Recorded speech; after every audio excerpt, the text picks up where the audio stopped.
Radio 4G FM es un canal de radio4g.com. Tenemos muchos más. Descúbrenos. Sabemos que te encanta la escóbula de la brújula y que todos los fines de semana corres a escuchar el último episodio. Pues para ti tenemos una buena noticia. Hemos recuperado todos los programas pasados de la escóbula de la brújula y ya están disponibles en el podcast del programa. Los programas antiguos, los que se perdieron, los que nunca has oído, están ya disponibles en la web y aplicaciones móviles de radio4g.com e iVoox. Escucha todos los capítulos de la escóbula de la brújula en nuestros podcasts. ¡Que lo disfrutes! La escóbula de la brújula. Dirige Jesús Callejo. Presenta David Sentinella.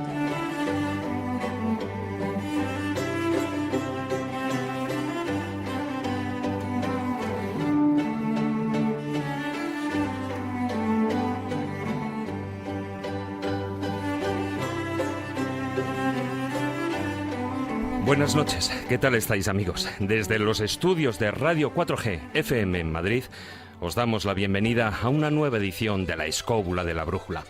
Antes de nada, nos gustaría sumarnos al dolor del recuerdo de los atentados que tuvieron lugar hoy hace 12 años en Madrid, el 11 de marzo de 2004, barbarie que cegó la vida de 192 personas, con más de 1.800 heridos y que afectó a miles de familias. Vaya desde este programa nuestro sentido y permanente recuerdo de los fallecidos y nuestro ánimo a todas las víctimas que, de una manera u otra, siguen viviendo día a día las consecuencias de aquel funesto día. Un fuerte abrazo para todos ellos.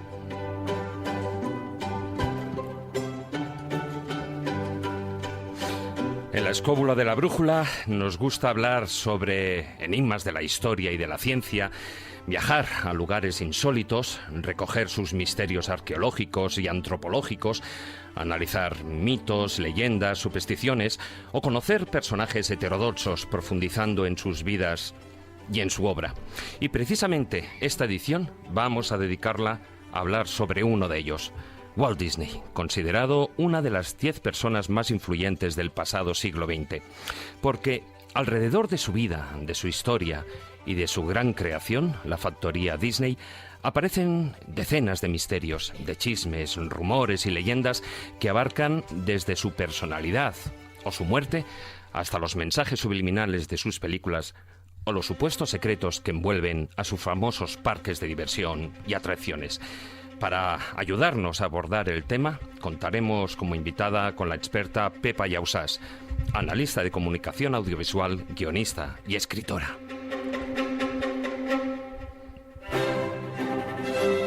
Además, aprovechando que el emblema de la factoría Disney es un famoso castillo de Cenicienta, con el Zorrón del Caminante analizaremos sus raíces estéticas que pasan por el Alcázar de Segovia y por el castillo de Neuschwanstein en el estado alemán de Baviera.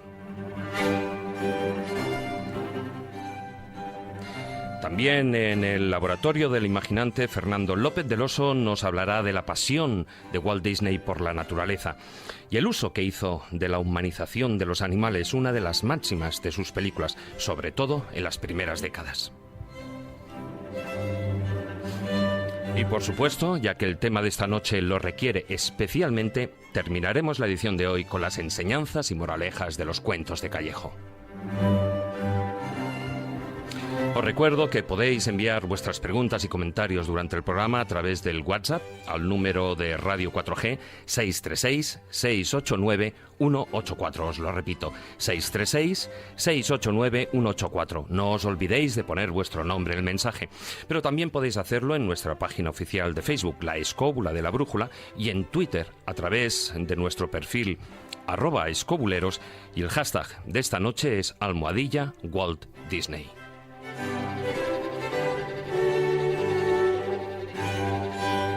Dicho esto, y con la ayuda de Víctor San Román, que nos acompaña a los mandos de la parte técnica, nos subimos a nuestra particular escóbula voladora, dispuestos a desentrañar algunos de los muchos enigmas que encierra la producción de la factoría Disney. Así que, queridos escobuleros, comenzamos. La escóbula de la brújula.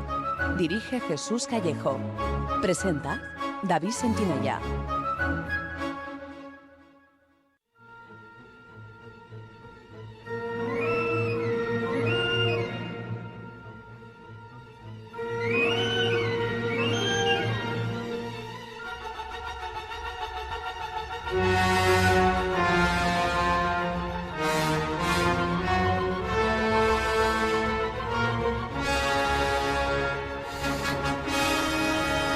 ¿Quién no recuerda esta música?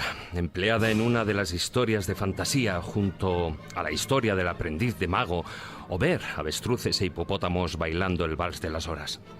La narración visual está llena de simbología, donde el diablo despierta y llama a las almas de los difuntos para mostrarles el infierno en una danza macabra.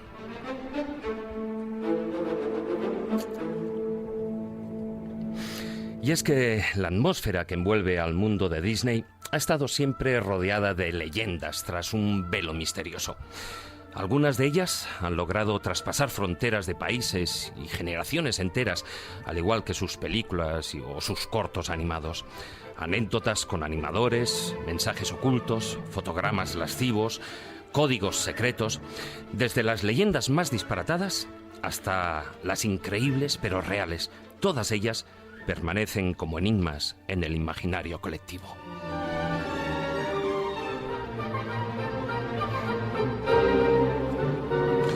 Mucha gente cree que Walt Disney está congelado a la espera de ser revivido cuando la ciencia se encuentre más avanzada. También se dice que nació en España, más exactamente en Andalucía. Pero a la vez que estas preguntas también asaltan otras muchas. Es cierto, por ejemplo, que nunca se han declarado personas muertas dentro de uno de los parques hasta que han salido de sus puertas. ¿Hay escenas eróticas escondidas en las películas animadas? Todos estos y muchos más rumores son parte de los enigmas que rodean a la factoría Disney y a la figura de su creador. Por eso, esta noche, en la escóbula de la brújula y junto a nuestra invitada, trataremos de dar respuestas a muchos de estos misterios.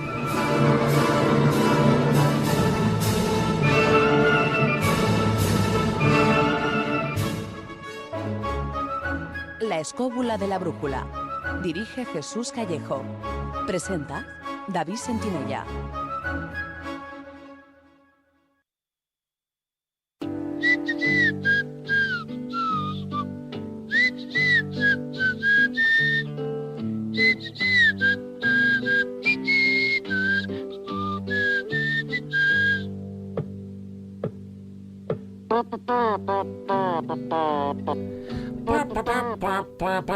Muy buenas noches, don Jesús Callejo. Es la forma de contestar. Muy buenas noches, don David. Bueno, hoy un programa, a ti que te gustan tanto los cuentos, las historias y además historias con mensaje. Vamos, hoy disfrutarás como un niño. Pues sí. Vamos a hablar de un creador de sueños, ¿no? Hay tantos, ¿no?, en la historia de la humanidad. Walt Disney para mí es lo que representa, ¿no? Luego hablaremos del otro lado, de los otros aspectos, de las leyendas urbanas, pero Walt Disney es el clásico, el personaje, ¿no?, que por antonomasia te crea todo un mundo en el que tú te envuelves. También eso lo creó Méliès con sus películas, ¿no? Lo que pasa que Méliès tuvo una influencia mucho menor, pero en el caso de Walt Disney, todo el que marca una etapa, el que marca un periodo, el que crea sueños y los convierte en realidad, tiene siempre también sus detractores, hasta el punto que hace muy poquito, creo que en el 2013 se estrenó una ópera, El Americano Perfecto me parece que se llamaba, donde se hablaba de la figura de Walt Disney, pero desde el punto de vista de los detractores, porque cuando alguien es tan famoso genera también un tipo de información muy controlada para que nunca se diga lo malo, ni siquiera cuando está muerto, ¿no? Pero luego con el tiempo han salido muchísimas biografías, muchísimos libros, donde se decía que, bueno, que a lo mejor tampoco era tan infantil, que a lo mejor tampoco era tan onírico en sus planteamientos. Y por eso siempre se ha hablado de que hay como dos Walt Disneys. Uno es cuando él estaba vivo, hasta el año 66, y luego lo que es la factoría Disney. Claro. Es decir, había realmente esos mensajes subliminales, realmente formaba parte de una sociedad secreta, realmente intentaba instruir a las personas a través de las películas, intentaba darles algún tipo de mensaje o de consciencia, Pues bueno, para mí es lo que siempre me ha interesado y desde luego no deja indiferente a nadie. Walt Disney, porque tú lo has dicho, es una de las personas que más influencia generó en el siglo XX. Para bien. Otra cosa es luego que formaba parte de esa American Way of Life, no lo olvidemos. Exactamente. O sea, para entender a Walt Disney hay que entender su época, hay que entender que nace dejándolo de mojácar, que nace en un Estados Unidos donde lo que se buscaba era precisamente eso, generar sueños, generar un estado de vida donde todo fuera posible y donde el talento quedaba reconocido. Muy buenas noches, don Carlos Canales. Hola, buenas noches. Bueno, tú que además sueles viajar mucho por ahí, por Florida, ahí te encontrarás esa idiosincrasia de norteamericana y por supuesto también toda esa parte de la que estaba hablando ahora Jesús. En un lugar en el que nunca he estado y tiene uno de los lugares esenciales del mundo Disney, está en Florida, pero jamás está en Orlando, en el parque Disney.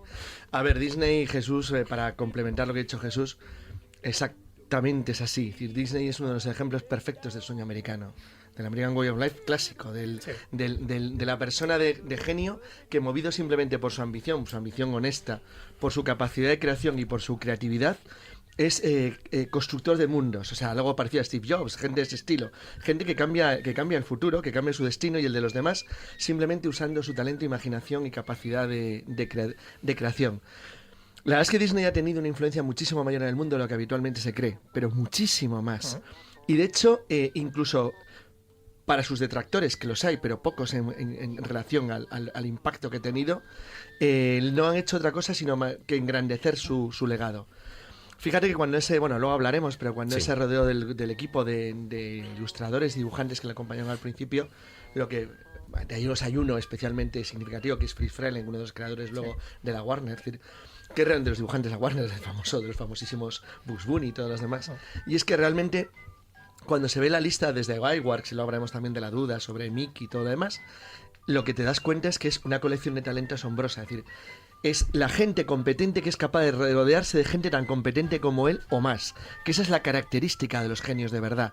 Que es que nunca rechazan a alguien que les pueda hacer sombra, porque nunca les hace sombra quien es tan bueno como ellos o mejor. Entonces, esa característica tan creativa del mundo americano y tan difícil de conseguir, por ejemplo, en España, es uno de los elementos que les ha hecho que convirtió a la Disney en lo que es hoy, una de las mayores monstruosidades de una empresa gigantesca y enorme que gana millones de dólares al año y que sigue teniendo una influencia decisiva de manera muy sutil en el pensamiento de la gente. Y luego hablaremos de eso, porque para mí es la parte más interesante de Disney con mucho. Muy buenas noches, maestro Juan Ignacio Cuesta. Muy buenas noches. Al hilo de lo que estaba diciendo también Carlos, no solo es esa genialidad, sino que también hay todo un marketing detrás, un marketing que ha pasado generación tras generación y que se ha ido alimentando. Sí, pero no solamente es un marketing, hay que ver también que es un marketing que se basa fundamentalmente en la figura de un símbolo universal, porque hay cosas que se han transformado en patrimonio de la humanidad simplemente porque son símbolos universales.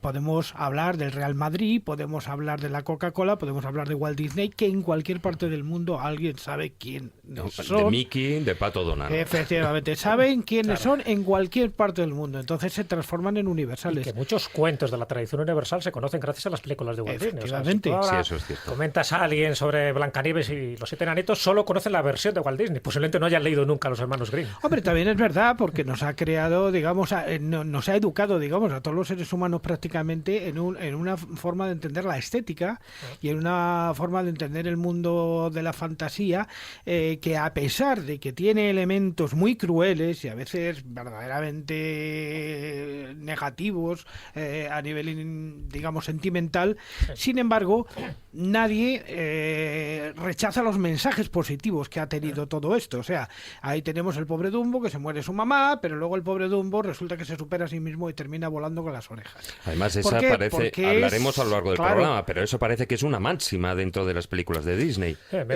Sí, claro, pero hay una serie de hombre, el self-made man, o sea, el hombre que se hace a sí mismo, eso, o sea, pero personalizado en un... Me da lo mismo en el Bambi, me da lo mismo en Dumbo, me da lo mismo en Pongo. Es que son tantos y tantos y tantos. Hay una serie de patrones que lo veremos que se siguen en las películas de Disney clarísimamente, hay como ciertas categorías y son todas exactamente iguales. Y hay dos que a mí me llaman mucho la atención porque son los que han mostrado cierta hostilidad actualmente reciente por parte de determinados grupos hacia la factoría Disney. Digo factoría porque igual es de murió en el 66. Sí. Pero su legado se ha conservado de una manera bastante pura. dentro de la estructura de la compañía, por lo menos en lo referente a las películas de dibujos, ¿eh? No me refiero a otras cosas que hagan luego. Pero ahí es verdad que los criterios, porque el renacimiento a partir de la Sirenita de Disney en los años 80 finales o 90, no me acuerdo cuándo es ahora mismo, es después de un periodo en el que la compañía tuvo hasta problemas serios económicos, pero se recuperaron formidablemente bien. Y ahí hay una serie de mensajes que se han mantenido de manera constante, con cierta adaptación al mundo moderno, pero con muy ligera adaptación. Dos cosas para luego ir debatiendo en el Finlandón que para mí son especialmente interesantes, además en relación al mensaje oculto y a esto que para mí lo que más me fascina. Sí, porque hay una cosa a la que no podemos nunca pasar cuando estamos en lo de Walt Disney. Walt Disney tiene un mensaje siempre iniciático. Está claro. O sea, y siempre hay un elemento No dentro... creo que siempre, luego lo discutiremos. Bueno, no creo que casi siempre. siempre. En muchísimas de las películas de Disney aparece el sabio que te da esa iniciación. Por ejemplo, los cuervos en Dumbo, que se me ha venido de repente a la cabeza, pero si lo vemos también en otros sitios, también. Porque, o las haditas en la Cenicienta. El Rey León. Hombre, evidentemente, el caso de fantasía no, porque el caso de fantasía es otra historia. Sí. Aparte de que decíais antes, hablabais de la sensualidad de algunos dibujos de Disney, vamos, por favor, fantasía es sensual total. O sea, la parte, por ejemplo, que recrea la pastoral de Beethoven, o sea, es que todos están desnudos todo el tiempo, además en una Arcadia completamente idílica, pero de dibujitos, que parece que les asexúa el ser dibujito. Bueno, pues no, te lo puedo garantizar que no. Pues decir, sí, lo que voy a decir es que ahí, dentro del reconocimiento, del crecimiento, hay dos cosas que a mí me fascinan de Disney, y una está muy relacionada con su carácter personal. Y es que, efectivamente, en todas las películas de Disney existe la superación, la dificultad, el riesgo, el mérito del que lo ha hecho bien. Hay un malo, siempre muy claramente significado, con unas características muy de malo, sí. Distingue muy claramente, es muy maniqueo, distingue muy bien el bien del mal, y además lo hace de una manera exprofeso, es decir, va claramente a distinguir el bien del mal. Y sobre todo, ese bien y ese mal están directísimamente relacionados con la vida natural, con la realidad naturaleza del mundo. Es decir, no se oculta que el mundo es duro y que el mundo es complicado. Una anécdota personal, no tiene nada que ver. Walt Disney era terriblemente duro con sus empleados. Walt Disney tenía a los dibujantes mejor pagados de Estados Unidos, especialmente a través del éxito de sus primeras películas, pero estoy hablando en los años 30, películas como Blancanieves fueron un auténtico shock mundial, porque es que nadie había hecho nada parecido en la vida. Bueno, ganó muchísimo dinero y pagaba muy bien, o sea, no se puede decir que pagara mal, pero, hombre, Estados Unidos es un país que en aquel entonces era un país mucho más sindicalizado que ahora. Era un país donde había acababa de salir de la Gran Depresión, y la gente, bueno, era muy consciente de cuáles eran sus derechos y cuáles eran sus obligaciones. Y cuando en el año 37 se planteó un conflicto con los trabajadores de su estudio, la reacción de Disney fue brutal. Disney tenía prohibido militar en sindicatos a sus trabajadores en los años 30. El conflicto fue muy duro, muy agresivo, y encima la opinión pública se le colocó en contra, porque estaban todos de acuerdo con lo que decían los trabajadores, porque era todo bastante sensato, por otra parte. No decía nada extraordinario. Entonces, bueno, estuvo a punto de pegarse con uno de los dibujantes, jefes de estudios, que era Art Babbitt, con el que él tenía una relación de años. Entonces, este tipo de Disney es inimaginable, o no se entendería si no se entienden como sus películas. En sus películas, los héroes, y me da igual, desde el Rey León, que no es de él porque había muerto, pero que mantiene sus criterios, lo pasa fatal. Los héroes Disney lo pasan fatal. Y las heroínas Disney, que no son mayoría, son es que eso chicas, los hace mejores. Sí. Claro, lo pasan fatal, pero se enfrentan a mundos reales y duros donde se distingue claramente el bien del mal y donde el esfuerzo siempre es premiado al final. Entonces, aparte de ese mensaje genérico que es global, tener en cuenta, y es en lo que no estoy de acuerdo en parte con Jesús y en parte con Juan Ignacio, que parte del mensaje misterioso de Disney deriva de algo elemental, y es que se inspiran cuentos de hadas clásicos. Entonces, que sí llevan un mensaje implícito, no es que lo añada él, es que lo tienen de fábrica. Pues veo que en algunas películas. De hecho, una de las cosas que le criticaban a Walt Disney es cuando hace versiones como la de Blancanieves o como la de Pinocho, es que edulcora mucho los finales. Sí. O sea, que a pesar de lo que estás diciendo, Carlos, sí, Pinocho quita parte es que Pinocho es tan duro que es casi de terror. Claro, o sea, que le quita parte de dramatismo y lo quiere hacer más edulcorado porque quiere hacer películas para todos los públicos, para toda la familia. Entonces, si nos vamos al origen de algunos cuentos de hadas, son durísimos, son muy gores, son muy trágicos en algunos casos. Entonces, eso ya lo edulcora los hermanos Grimm, y Walt Disney le da otra tuerca de vuelta y los hace todavía mucho más finos, más digeribles. O sea, que cuidado, que es verdad que la vida es la vida y los buenos son los buenos y los malos son los malos, pero de alguna forma traiciona en parte alguno de los mensajes originales de esos cuentos arquetípicos de hadas. Hombre, y luego Lo también, suaviza, más que y nada, luego lo también suaviza, sí. el uso que hace de la historia, porque de hecho, por ejemplo, utiliza pues, historias como Pocahontas, en la que, bueno, pues él mezcla todos esos mensajes, también lógicamente en voz de los sabios, de los chamanes indios, pero también le pone voz a la propia naturaleza. Y luego al final de la película también la edulcora. A ver, una de las... Pero ahí está basado en un caso real. Claro, Sí, pero sí, una, por eso bueno, digo, además eso es por eso en la digo que época ya utiliza la posterior historia. realmente, pero en la época suya, hombre, es que claro, es distinto lo que ha hecho la factoría Disney tras su muerte que lo que hacía él, lo que se le Por tenemos eso ha que dividido atribuir. las dos etapas. Claro, es que no es lo mismo, 66. pero en el caso de Disney no es el único, pero sí es uno de los grandes iniciadores. Él tiene una aportación que ahora nos parece totalmente natural y normal porque prácticamente todos los dibujos animados son iguales en ese sentido, pero que no lo era en la época que le empieza a dibujar. Y es que personaliza a los animales de una manera absolutamente fabulosa. Es decir, porque los da además características humanas hasta extremos que incluso los identifica, es decir, con determinadas especies, con determinadas conductas. Por ejemplo, recordar, aunque sea posterior a la muerte, las hienas nazis del Rey León. Es decir, Sí, que por cómo cierto cada recibió especie una denuncia está por ello. asignado a un determinado tipo de características. Y entonces, eso que, por ejemplo, en Bambi, que es la película armónica, natural, perfecta para mí del mundo Disney, esto se nota más. Y muy Porque Dumbo dura, Y muy sí, dura. pero es más dura Dumbo. Pese a todo, el comienzo de Dumbo es quizás más duro. Es una película muy tierna, que va muy sensiblera, que va a hacer daño. Entonces, en ese escena genial la película Sí, porque 41 de Spielberg, cuando empieza la película, le estrenaron en octubre del 41. Pearl Harbor la atacan en diciembre, el 7, y está el general viendo Dumbo a todo llorar ahí. Sí, porque además existe el rechazo. Además, fíjate que también hay un mensaje porque detrás de, incluso hasta en la actualidad, todo ese rechazo escolar, el que muchos niños reciben por desgracia, ¿no? Y en Dumbo se puede ver ese mismo rechazo, no de la escuela, sino de su propia estirpe, ¿no? Sí, hombre, Dumbo recibe el bullying famoso por parte del exacto, resto de los animales del circo. Sí, señor, pero, es una perfecta definición. claro, pero además hay una cosa que es absolutamente clara. Disney lo que hace es coger algo que ya era preexistente, que es coger los trasuntos de la comedia del arte, fundamentalmente, y lleva la comedia del arte al dibujo animado. O sea, el trasunto También del es el verdad, bueno, el malo es verdad que y la también trama. intentó experimentar. Por ejemplo, el fracaso de Pinocho fracasó cuando estrenó en el año 40 o Bueno, y 39. Fantasía tampoco creas que No, funcionó Fantasía mucho. fue bastante mal, pero los dos eran en el experimentos. 40. Sí, pero Fíjate que eran después- experimentos diferentes. El primero era musicalizar, que es una cosa realmente brillante y original. Fracasó con el público, luego ha sido un exitazo mundial en la historia. claro. Y sin embargo, en el caso de Pinocho, edulcoró una historia que es terrorífica. Y no lo logró. En la edulcuración no funcionaba bien. O sea, él hizo pruebas, algunas salían bien, otras mal. Pero eso es lo normal dentro de alguien que es muy imaginativo y original. Y algo muy importante a destacar, ¿no? Y es que dignificó los dibujos animados. En aquella época, estamos hablando de los años 20, los años 30... Hombre, con las no- sinfonías tontas, ¿no? Claro, entonces eso, elevar la categoría de arte los dibujos animados no era tan fácil. No era tan fácil, y más cuando estaba empezando el cine, donde lo que se buscaba pues era eso, los personajes reales. Y él mezcló escenas reales con escenas de dibujos animados. Es que fijaros que en este tablet, que es el que utilizo yo, llevo Fantasía, porque es que yo Fantasía la tengo que ver de vez en cuando. O sea, la necesito, o sea, Es es verdad, es que es algo una que lo obra necesito maestra. ver de vez en cuando porque estéticamente, digamos, es la base de una manera de hacer. Bueno, pues vamos a dejar esta introducción aquí y nos metemos directamente, seguimos evidentemente con el mundo de Disney, pero nos vamos hacia uno de sus emblemas.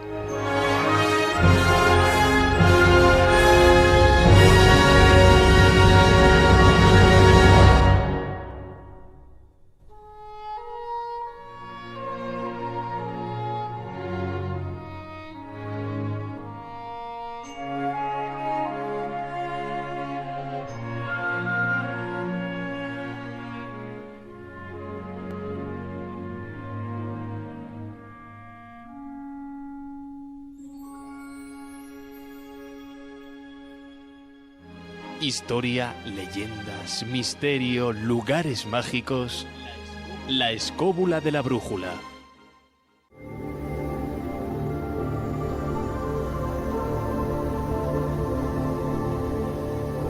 El zurrón del caminante.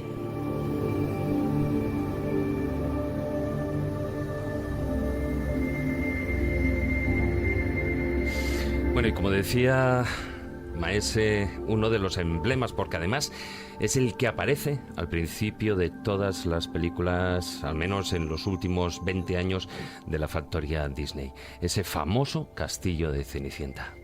Sí, un castillo de Cenicienta, evidentemente, que además tiene lógicamente sus réplicas en algunos Disney World, en algunos sitios así, que junto con el de la Bella Durmiente, bueno, pues se alternan de algún modo.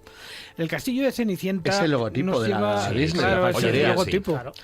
El castillo de Cenicienta de Disney nos lleva fundamentalmente a tratar de entender algo que es muy importante en la producción tanto de sus dibujantes como de él mismo. Es dónde encuentra sus fuentes de inspiración para esos dibujos. Y está claro que los encuentran en sitios físicos, no son digamos, constructum, digamos, hechos al azar, no. El caso concreto, por ejemplo, en el caso de Fantasía, conozco la historia desde hace muchísimos años. La noche en el Monte Pelado está basada fundamentalmente en el Monte Brocken, que está cerca de Kiev. Sí. Exactamente. O sea, que es exactamente el mismo que inspiró al propio Modesto Mussorgsky. O sea que... Y donde se hacían aquelarres, además, en ese claro, lugar. Y además figura en uno de los Picture Art and Exhibitions, en los cuadros de una exposición que también escribió Modesto Mussorgsky, porque en esa exposición estaba precisamente ese monte en uno de los cuadros que aparecen ahí. Bien. Pero no solo eso, sino que esos elementos de inspiración, por ejemplo, vamos a ver cuando saca el gallo carioca y tal, bueno, pues está claro que se inspira en el Caribe, en otros sitios se inspira en el Polo Norte, en otros sitios se inspira en todo tipo de cosas. Sí. Pero sus castillos fundamentalmente están inspirados en un tipo de estructura con un cierto tipo de tejado. Y ese tipo de tejado lo vamos a encontrar presente en varios sitios. El que más nos toca a nosotros de cerca es el Alcázar de Segovia. Si nosotros cogemos una fotografía del Alcázar de Segovia, digamos, la pasamos a dibujo con estas virguerías que hace Photoshop y luego ponemos... Y la estilizas sobre todo y un poco más. Sí, y ponemos mucho al lado el castillo de Cenicienta y la verdad dice, es que si no se ha inspirado en esto... Perdón, un pequeño detalle. Bueno, pues los que han estado en los parques de Disney lo saben perfectamente, porque es muy curioso.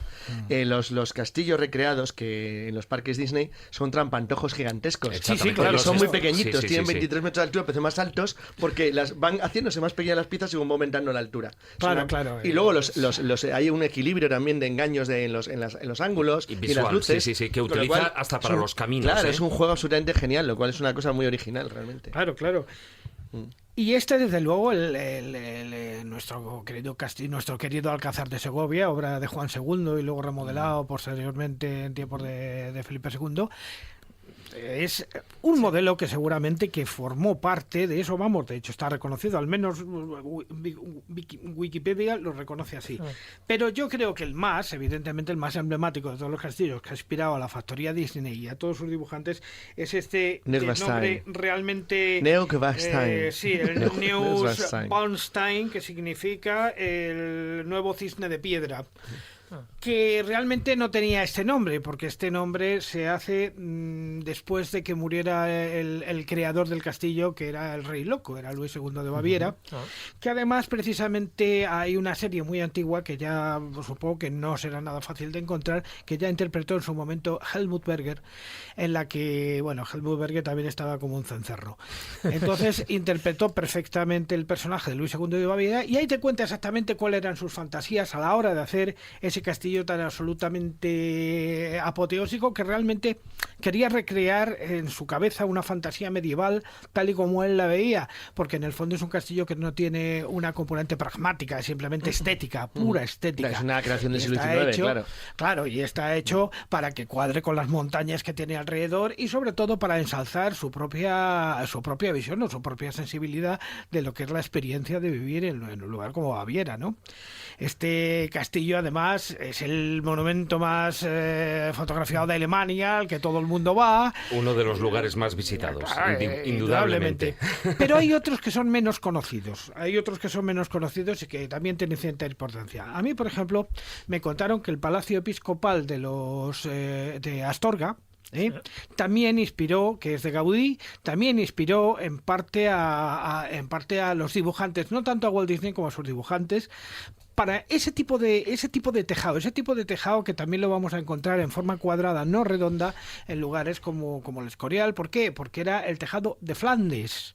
de alguna manera que inspira a todos Pizarra. los arquitectos, que es el tejado de pizarra sobre cono o sobre una estructura piramidal estilizada de alguna manera.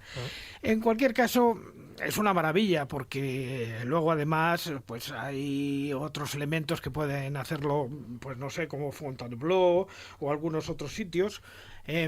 Que en Francia, por ejemplo, la mayoría de los palacios que hay alrededor del Loira, que también tienen elementos que han inspirado a todos los dibujantes y a todos los creadores de la factoría Disney. Desde luego, está claro que tenían lugares donde poder inspirarse y que no afuera humo de pagas. Pero un detalle que conoce poca gente es la gran influencia que tuvo sobre Walt Disney el Bosco. Ese sí que no le conoce prácticamente nadie. Y sin embargo, sí aparece el Bosco en la obra de los dibujantes de Walt Disney. Vuelvo a decir, no sé exactamente si en el propio Walt Disney o en el estilo de dibujo que se pretendió, que estaba literalmente copiado de grandes reproducciones que se hacían del Jardín de las Delicias y de otros cuadros del Bosco en grande, buscando no la imagen sino la técnica. Claro, y la influencia de Dalí, no lo olvides, que sí, también trabajó con él, sí, y Dalí incluso tenía ese concepto surrealista. Una película juntos. A eso me refiero, que no me extrañaría que Dalí influyera mucho más que el Bosco en esta concepción. Hombre, no cabe duda que estos dos lugares básicamente que has comentado, tanto el Alcázar como el castillo de Neuschwanstein, son... Neuschwanstein. Bueno, ¿cómo se pronuncie? Me está recordando esto el jovencito Frankenstein. Neuschwanstein. Ahora, Por diría alguien, pero mira, fíjate, yo tengo una anécdota allí, porque curiosamente, bueno, pues yo tenía unos 19 años, estuvimos, en aquella época yo estaba en un coro de la Coral San Ignacio, y estamos en lo que era la Europa Cantat, dando giras de conciertos de coros juveniles, etcétera, por Alemania. Y recuerdo que, bueno, aparte de los conciertos que estábamos llevando, fuimos a visitar, como no, porque estábamos en la zona de Baviera, estábamos en München, en Múnich, en Bad Doberdorf, etcétera. Y fuimos a visitarlo. Evidentemente, cuando estábamos visitándolo, en la parte de arriba, que incluso es la sala más grande de todo el castillo, es la sala de los cantores, lo que le llaman la sala de música. Y cuando pues estábamos allí y se enteraron que, bueno, pues que veníamos, imagínate, toda una caterva de unos 30 y pico mozos y mozas, pues se enteraron que estábamos ahí por el tema de Europa Cantat y nos solicitaron ellos mismos y la gente, y estuvimos cantando en esa sala de los cantores. Y es además una sala, fijaros, muy curiosa, porque gran parte de las pinturas y de los murales que hay allí tienen muchas referencias, por ejemplo, a Lohengrin o a todo lo que es la leyenda del Parzival. Sí, sí, sí. Entonces, bueno, pues os podéis imaginar, es la parte de arriba, esa parte triangular que todos vemos en las fotografías, y que indudablemente, vamos, es identificable 100% con ese castillo de Cenicienta, ¿no? Pero bueno, no sé si quieres aportar algo más, Maese. No, yo creo que hemos desvelado de alguna manera todas las referencias, el skyline, las fuentes de inspiración. Ahora mismo, por ejemplo, sé que Pixar ha decidido recrear paisajes españoles en su próxima película, y hay algunos que son evidentemente españoles ya en algunas de las películas que se hicieron en su momento. No olvidemos que la Disney no solamente ha hecho películas de animación, también ha hecho películas con seres vivos y mezclando cosas, claro. Y que ha utilizado muchos paisajes que son perfectamente extrapolables a cualquier cosa que uno se lo pueda de Roger Rabbit, por ejemplo, ahí cuando se mezclan las dos grandes compañías para hacer lo que hicieron. Ahí también hay un mito erótico, o más de uno. Pues sí. Bueno, vamos a entrar en el filandón.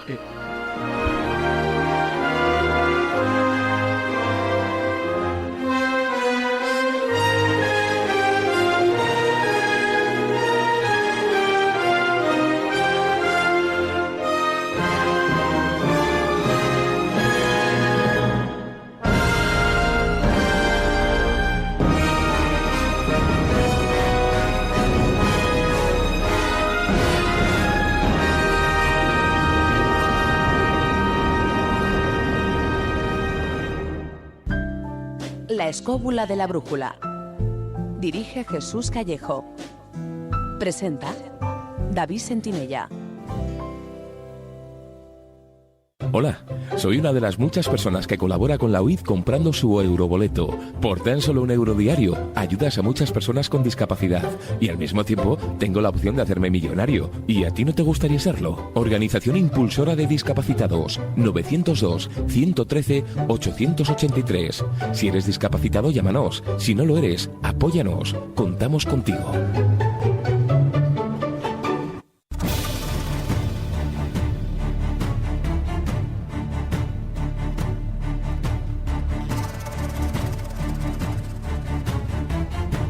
Comienza El Filandón.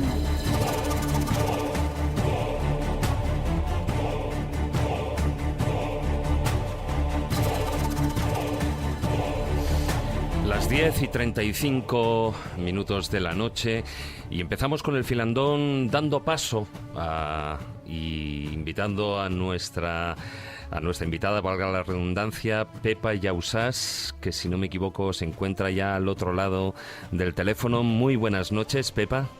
Muy buenas y fantasiosas noches. Os Hombre. veo a todos muy fans, ¿eh? Hombre, por supuesto, ¿quién no? ¿Cómo no? Disney no tiene secretos para nosotros, Pepa.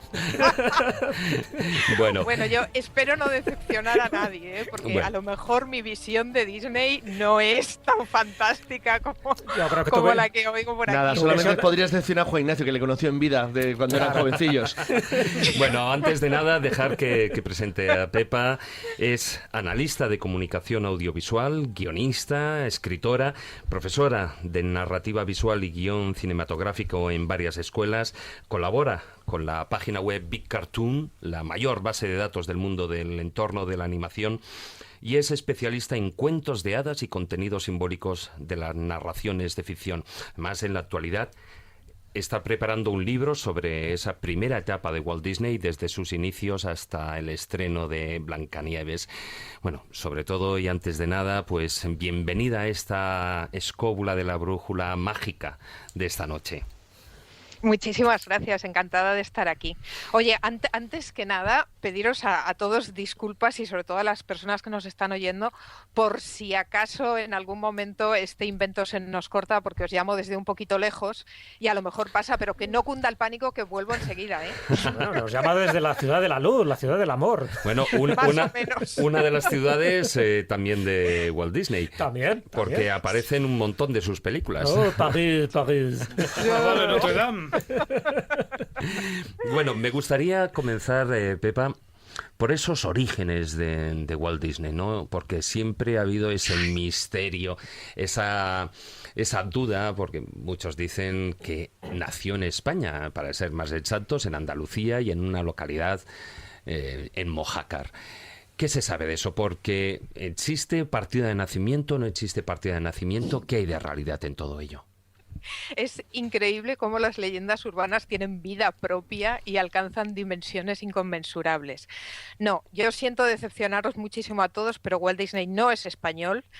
No tiene más relación con España que algunos escarceos cuando venía a ver a Dalí y poco más. La historia, que creo yo que, como ya sabéis todos, empieza con la famosa revista Primer Plano en el año 42. En el año 40, si voy mal. Hablo de memoria, o sea que en algún momento me puedo equivocar con las fechas.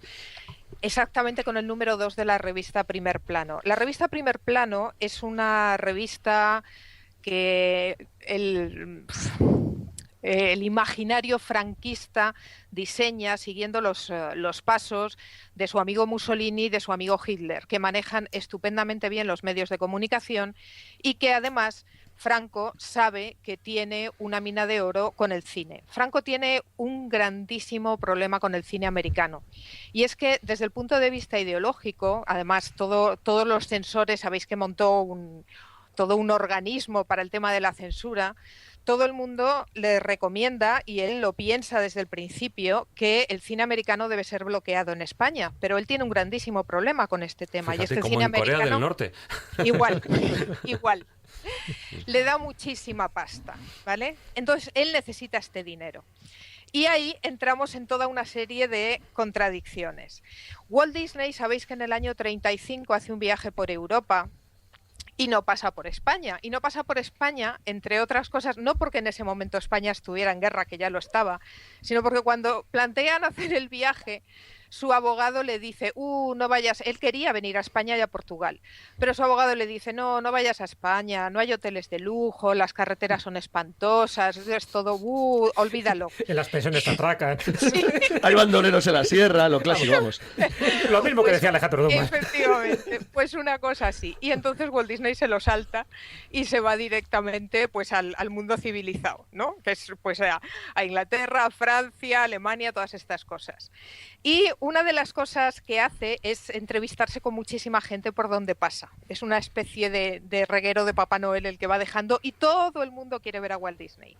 Bueno, una de las personas con las que se entrevista es con la hija del duque y su marido, no con Mussolini, con la hija, entre otras cosas, ¿eh? Y así podríamos citar una larga lista.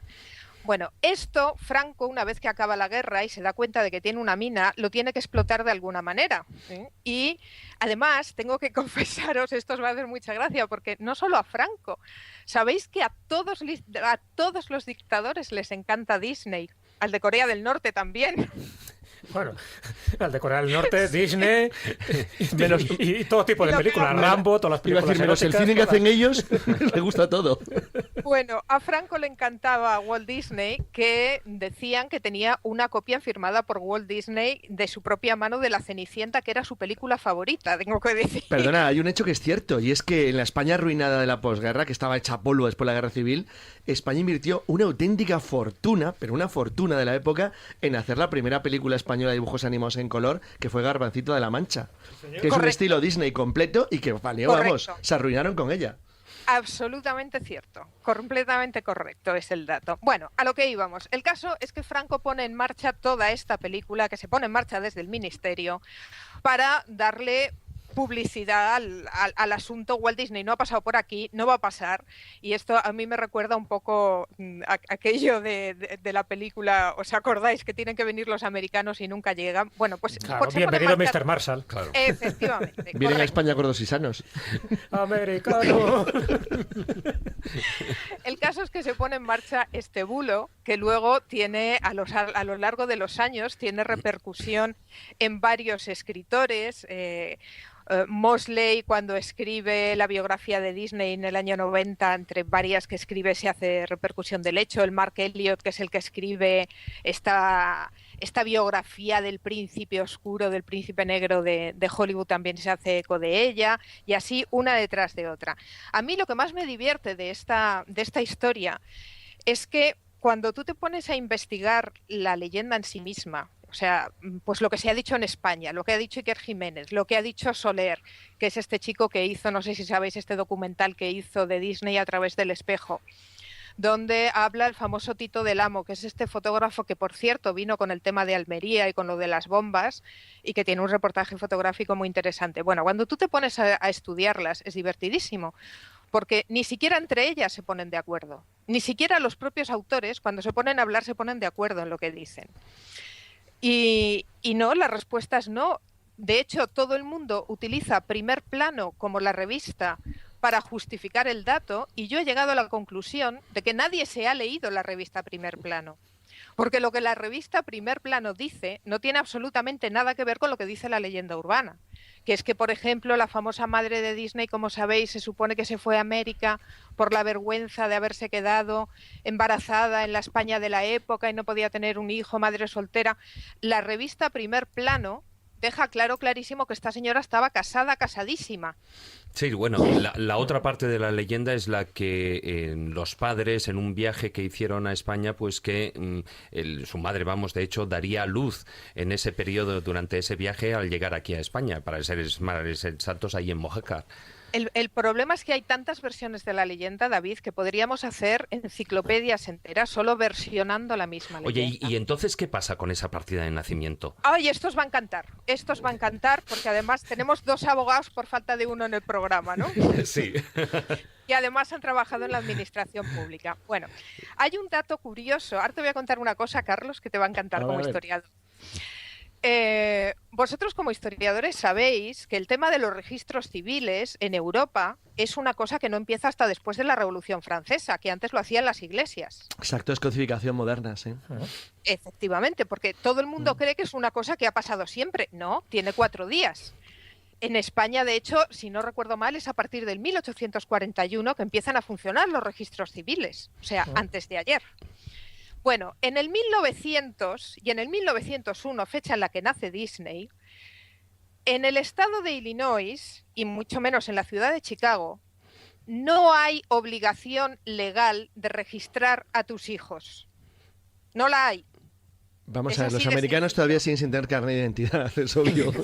Claro, en eso es que son muy cuidadosos con sus libertades cívicas. No, ahora los registros funcionan, obviamente, pero es verdad que el sistema es diferente. Sí, sobre todo por el tema terrorista. No, pero no, me refiero el que es, bueno, sobre todo por el tema de la nacionalidad, que es muy interesante ese asunto.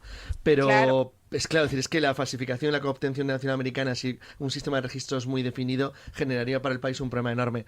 No, pero en realidad es cierto que aparte hay registros de Disney, como sabes perfectamente, de su colegio, cuando se trasladó con sus padres a Missouri, pues se conoce toda su vida perfectamente. O sea, lo de la leyenda urbana yo tampoco he entendido cómo puede tener, es decir, no tiene pies ni cabeza, pero sobre todo hay una cosa muy, muy importante, y es que aunque tú no tengas un registro civil como tal, lo que sí que tienes es un montón de documentos que te prueban el nacimiento de una manera u otra, porque luego tú obtienes un montón de derechos a partir del hecho de ser, en el caso de Disney americano, en el caso de este español, ciudadano español. Por ejemplo, me parece una chorrada, es decir, una de las anotaciones fundamentales de los registros españoles era la mili, el servicio militar. Efectivamente, completamente cierto. Lo que te iba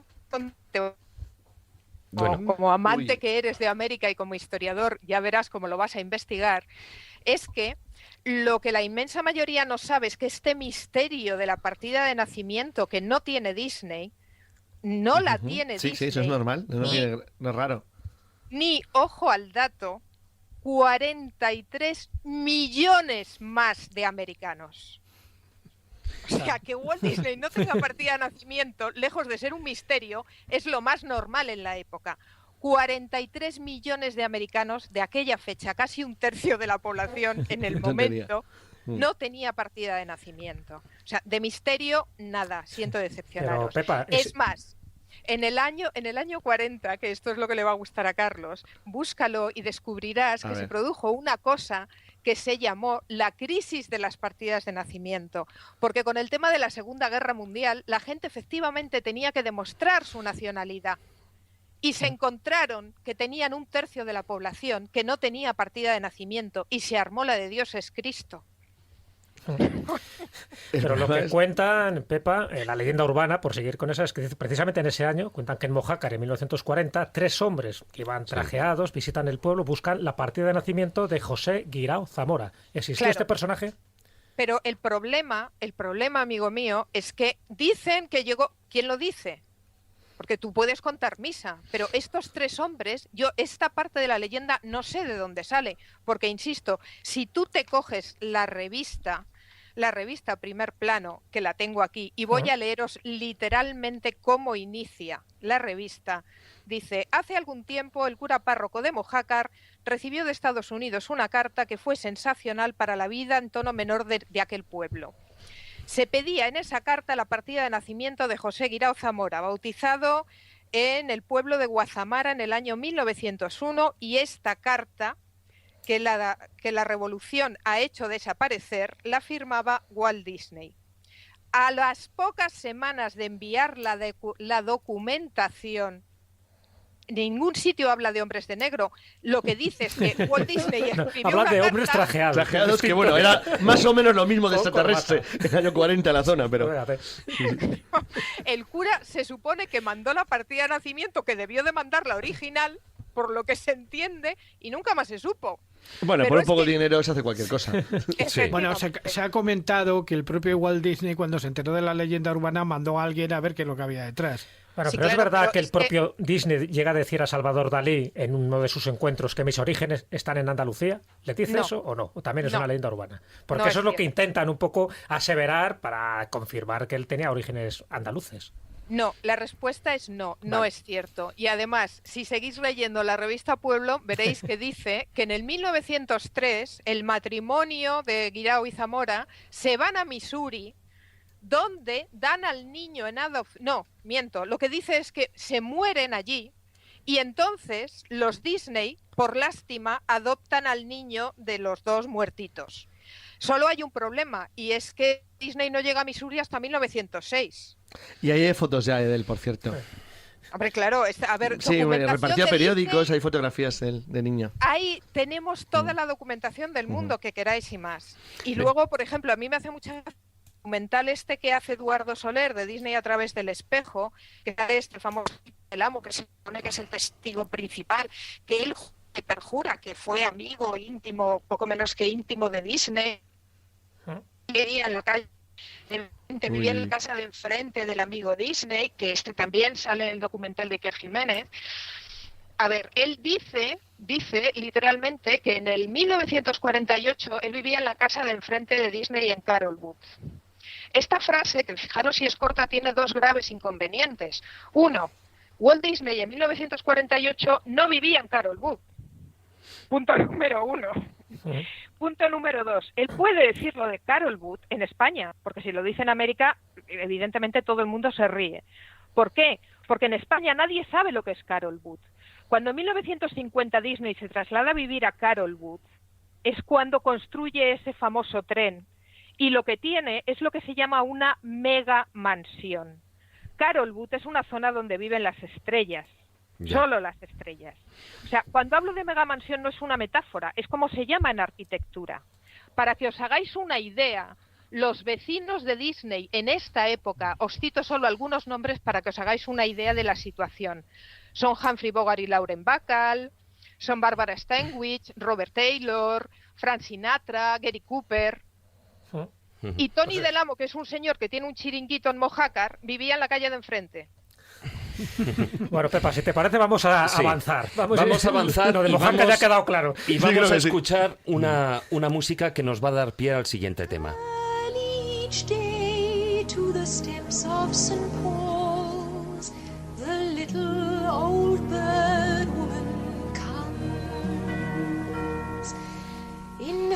Porque si hemos hablado del nacimiento, vayamos ahora al otro extremo de la vida, a la muerte de Walt Disney, porque sí que existen una serie de leyendas que circulan alrededor de este creador de mundos y de fantasías que era Walt Disney, que padeció un cáncer de pulmón y que, pues dicen que el 15 de diciembre del 1966 falleció, o cuanto menos algunos aseguran que su cuerpo fue criogenizado, es decir, congelado. Digo esta música porque esta música, precisamente, si no me equivoco, Pepa, fue utilizada, era uno de sus temas favoritos y fue utilizada para su entierro. Era su tema favorito. Era la canción que más le gustaba del mundo a Disney. Era esta canción, Feed the Beast. Y efectivamente se utilizó en su entierro, que fue absolutamente privado. Solo asistió la familia porque así lo había querido él. Déjame apuntar una cosilla. Este tema, que es por supuesto, de Cenicienta. Es de Mary Poppins. De Mary Poppins, perdón. Que es un sueño, es un deseo que hace tu corazón. Cuanto menos es bonito, ¿no? El tema. Y además un tema sobre lo que él girará a lo largo de toda su carrera, los sueños. Bueno, en realidad este tema tiene un significado profundo un poco diferente y para Disney en concreto tenía una significación muy específica y además habría que conocer muy bien el personaje de Disney para llegar a entenderlo, porque para él este tema resumía un poco la misión. Si queréis decirlo así. Es un tema que habla más bien de la misericordia, de alimentar a los pajaritos. Qué poco cuesta, ¿no? Comprarme un trozo de pan y por unas monedas podréis dar de comer a quien lo necesita. Claro. Y esto es lo que él sentía. Claro, yo me he equivocado de tema. Este es Feed the Birds. O sea, alimenta a los pájaros. Yo decía, no me está encajando nada, evidentemente. Y tú, Pepa, no me corregías, por Dios. Sí, ha dicho Feed the Birds. Sí. Pero en su momento, o sea, yo diciendo ahí el sueño que era la anterior canción, claro, evidentemente. Claro. De todas maneras, tengo que decir que en contra de lo que pueda parecer, Disney no hizo tantos sueños realidad como la gente se imagina. Se le quedaron muchos sueños en el tintero. Bueno, murió joven relativamente. Sí, claro, murió. también, y con muchos proyectos. Hay una cosa que quería comentar porque es una de las cosas más desconocidas de Disney. Disney pertenecía a una orden secreta, a una comunidad de rito masónico, que era la Orden de Molé.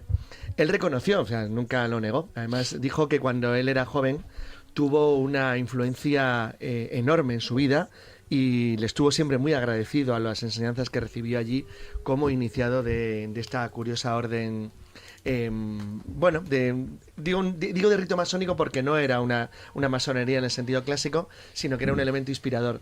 Entonces quería comentarlo porque es muy curioso, porque cuando estaba investigando mirando un poquito sobre la Orden de Molé, que por cierto no tiene presencia en España, la bandera, bueno, el escudo, que va dentro del escudo principal, es idéntico a la bandera de la Unión Europea, pero con una media luna de color dorado en el medio, lo cual no deja de ser curioso, y tiene 10 estrellas, que representan a las 7 virtudes y a las 3 libertades. Y es que si las leemos es sorprendente porque parece una especie como de declaración de principios del contenido de sus películas. Fijaros, las siete virtudes son el amor filial, la reverencia por las cosas sagradas, la cortesía, el compañerismo, la fidelidad, la pureza y el patriotismo. Y las 3 libertades son la civil, la de culto y la intelectual. Si eso no es un esquema de una película Disney... Claro, su influencia, ¿no? La Orden de Molay no es una orden masónica. No, claro que no, es el rito solamente lo que es masón. La funda un masón, es eso cierto. Sí, efectivamente, sí. Y Disney solo estuvo en la orden durante su juventud. Claro, es que se ingresa entre los 12 y los 21, si no, no puedes formar parte. Claro, a partir de los 21 ya no puedes formar parte. Este es el tema. Otro dato que os gustará saber, que os divertirá, es que en los famosos archivos del FBI, de los que hablaremos más tarde, me imagino que también preguntaréis sobre el tema. Sí, pero tendremos que ir abreviando para que no se nos escape el tiempo, ¿eh? Por eso, bueno, pues cuando tú te pones a leer los archivos del FBI, la primera página en la que se nombra a Disney es del año 1936. Este año... mal año para España. Sí. Se le a Hoover, nuestro querido amigo Hoover, diciéndole que ese día, por fin, le están enviando las cartas con las huellas digitales de Walt Disney. Hoover... Sí, parece que se está cortando la comunicación. Vamos a ver si podemos rescatarla. No sé si... Pepa... He vuelto. Vuelves a medias. Esa conexión. He vuelto. Este es el Walt Disney, que no le está gustando nada el tema, ¿eh? Sí, luego hablaremos del fantasma de Walt Disney, que también tiene también. Y de los fantasmas de Disneylandia, que son otros. También. ¿Me oís ahora? Sí, un poco entrecortado, pero bueno, continúa. Bueno, en el año 36 Hoover le escribe a Walt Disney para decirle que tienen sus huellas y que lo tienen identificado para su seguridad y queda claro en esta ficha que sus huellas las han recogido en la Conferencia Nacional de la Orden de Molay, donde Walt Disney ha ido a recibir un título honorífico. Por si alguien tiene dudas. Quiero decir, esto lo puedes leer en el... No, pero el propio Disney lo reconoció, nunca lo negó. Además, sí, no tenía ningún problema. Es más, sabéis que Mickey Mouse está condecorado por la orden. Sí. Bueno, pero Disney era muy amigo de Hoover, ¿no? Bueno, colaboró con el FBI mucho. Aparte era muy anticomunista. Es que Pepa no lo dio, pero hemos comentado antes el caso de la huelga del 37, que realmente para él fue un golpe porque la opinión pública se le colocó en contra. Pero sí que es verdad que aunque... Por ejemplo, en mi caso pienso, viendo lo que he leído, que no era fascista ni nazi ni nada parecido, porque de hecho además colaboró plenamente con el gobierno norteamericano durante la guerra. Lo que sí que es verdad es que era un profundo anticomunista y colaboró mucho en la caza de brujas en los años 40, eso es evidente. Otra cosa es si actuó como agente del FBI o no, que eso supongo que sería más discutible, no lo sé realmente. ¿Tú qué dices, Pepa? ¿Colaboró o no? No es discutible, quiero decir. Colaboró directamente, sí, ¿no? Creo que se ha desclasificado además esa información. Esto es absolutamente cierto y es muy fácil, quiero decir, en la página web del FBI lo podéis comprobar. Pero es que todo el mundo decía que como amigo era magnífico, pero como enemigo era terrorífico. Disney es una... A ver, el personaje real no tiene absolutamente nada que ver con el imaginario, nada. De hecho, esto lo dice él mismo. Él mismo en el año 65 dice que hay 2 Walt Disneys. Él dice, está Walt Disney y Walt Disney no fuma, yo sí fumo. Walt Disney no bebe, yo sí bebo. Hay 2 y no la misma persona. Ya, Y es un que él mismo de construir a lo largo de toda su vida, y lo tiene claro desde los inicios, ¿eh? O sea, en el año 30 él ya tiene claro que tiene que hacer una campaña de publicidad y construye un mito que no tiene nada que ver con el personaje real. Y esa es una de las grandes dificultades al investigarlo, ¿sabes? Que tropiezas todo el tiempo con el imaginado, que no tiene nada que ver con el real.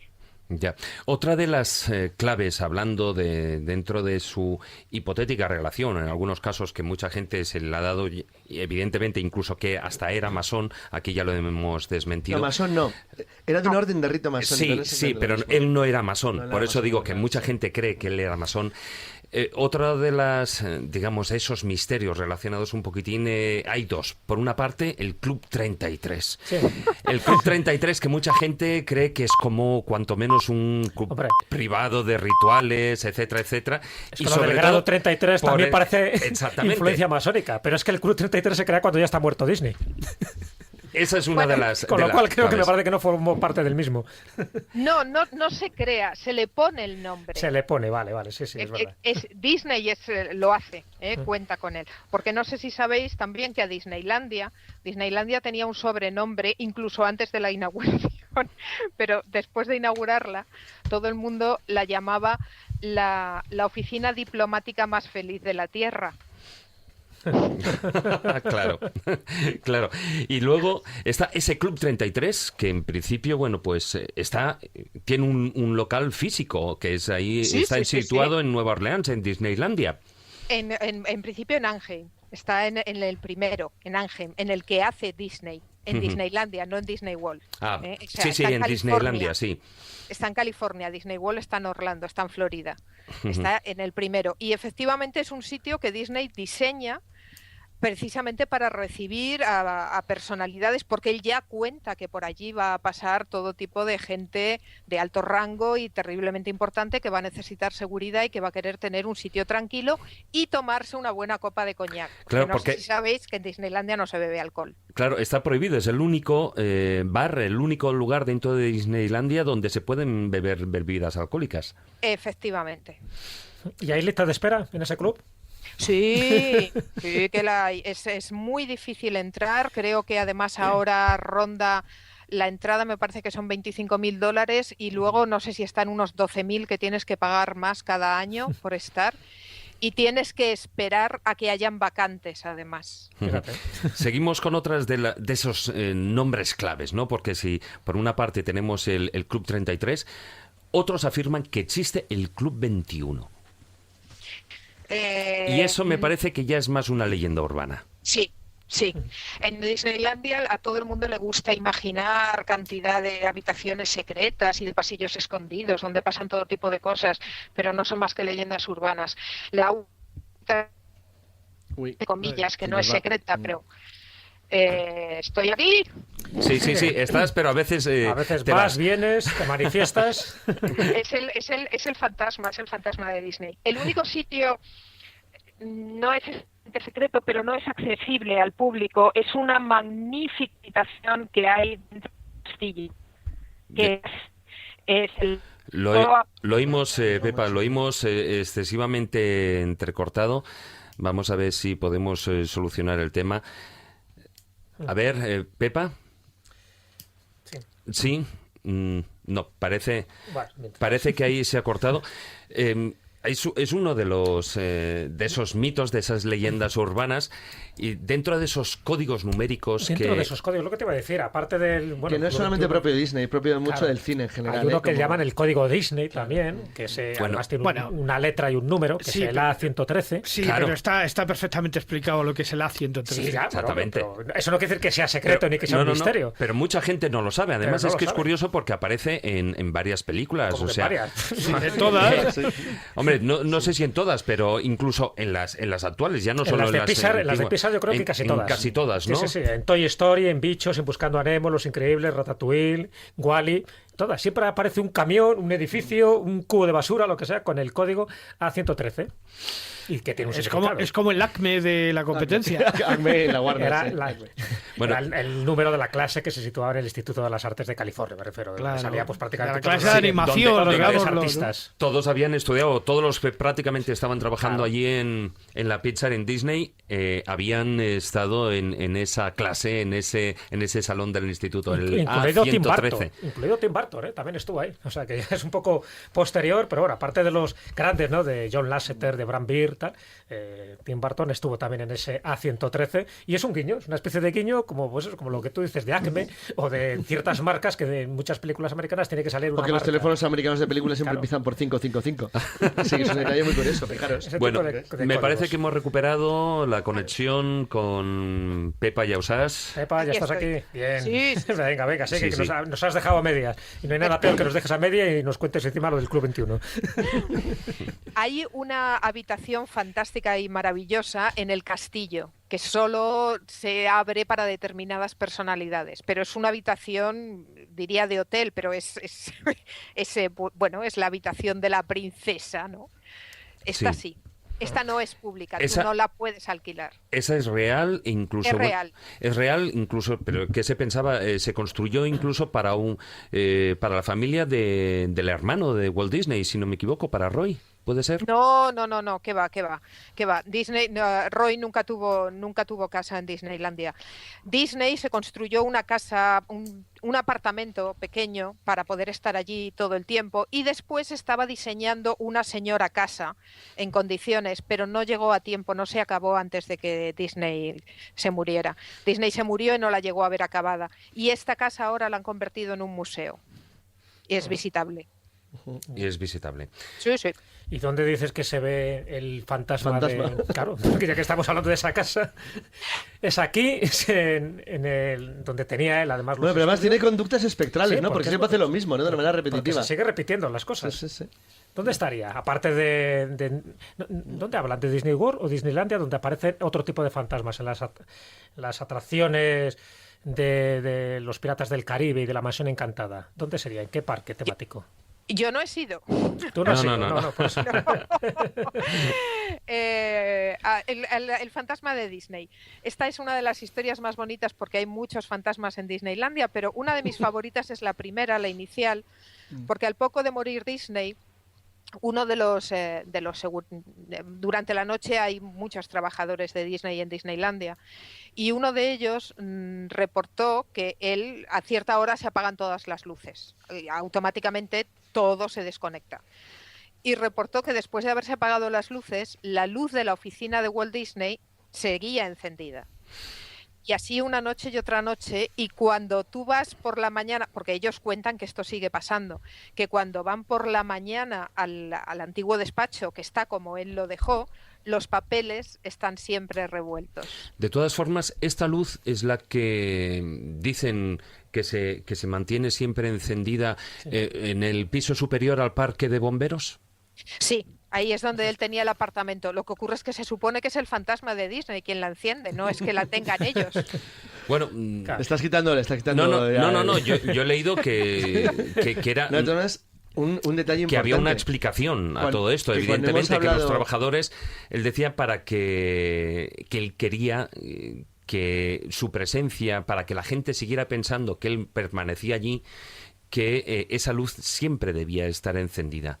No, Disney nunca dijo. Pues si no lo hizo, la idea era bonita.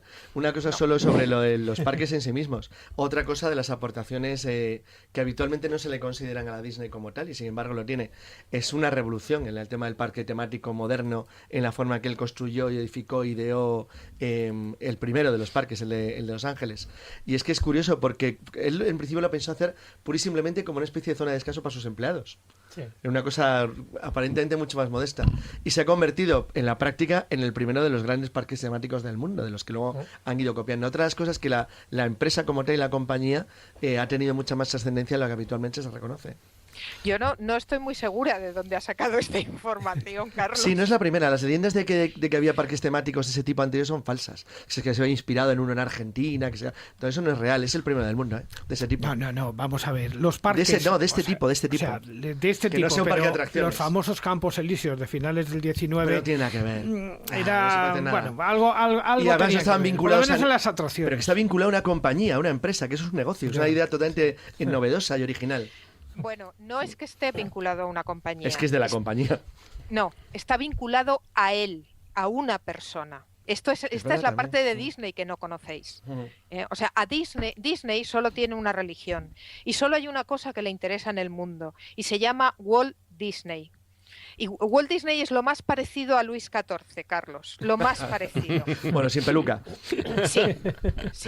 Luis XIV decía el Estado soy yo. Bueno, pues Disney, esta era la idea que él tenía. Una pregunta, ¿nunca intentó entrar en política? ¿Jamás? No, que va, era muy naif. De ahí donde lo ves era muy naif. El tema participó en política, pero era muy malo, lo hacía muy mal. Pero él ha pagado campañas. De hecho, el primer anuncio que se hace por televisión de una campaña electoral, que es para Eisenhower, lo hace Disney. Pero Disney. Hay dos cosas que nos hemos dejado en el tintero. ¿Está criogenizado o no? Segundo, el famoso fantasma. No. Si ¿quién enciende va a estar criogenizado? Vamos, hombre. ¿Quién enciende la famosa luz? ¿Quién enciende la famosa luz del parque de bomberos? Porque, por cierto, ese detalle de la leyenda urbana de la criogenización es genial. Lo que tiene la cabeza para el cuerpo, eso es brutal. Pero luego pegársela es ser un poco incómodo. Y además que estaría criogenizado debajo, ¿no?, de la atracción de los Piratas del Caribe. Todo depende de a quién le pregunte. Según unas opiniones está debajo de Epcot, esta bola redonda del futuro, y según otros está debajo de Piratas del Caribe, que es más romántico. Que ahí es donde dicen que aparecen fantasmas, que te preguntaba, ¿no? Creo que hay en esa atracción, la mansión embrujada, donde dice que aparecen este tipo de seres, ¿no? Del niño que llora, el fantasma de un hombre con bastón, cosas de estas. Sí, bueno, es que en la casa embrujada, como tú la llamas, como yo la llamo, no se llama la mansión embrujada. Sí. Entonces... Bueno, aquí hay una leyenda, porque esta en principio costó mucho poner en marcha esta atracción y se retrasó varias veces. Y entonces empezó a crear la leyenda urbana de que es que lo que habían hecho daba tanto miedo que el día que la probaron, una mujer se murió del susto. Ya. Y el fantasma, el fantasma se quedó en la mansión, ¿sabes? Y entonces el fantasma lo ves. Pero no solo eso.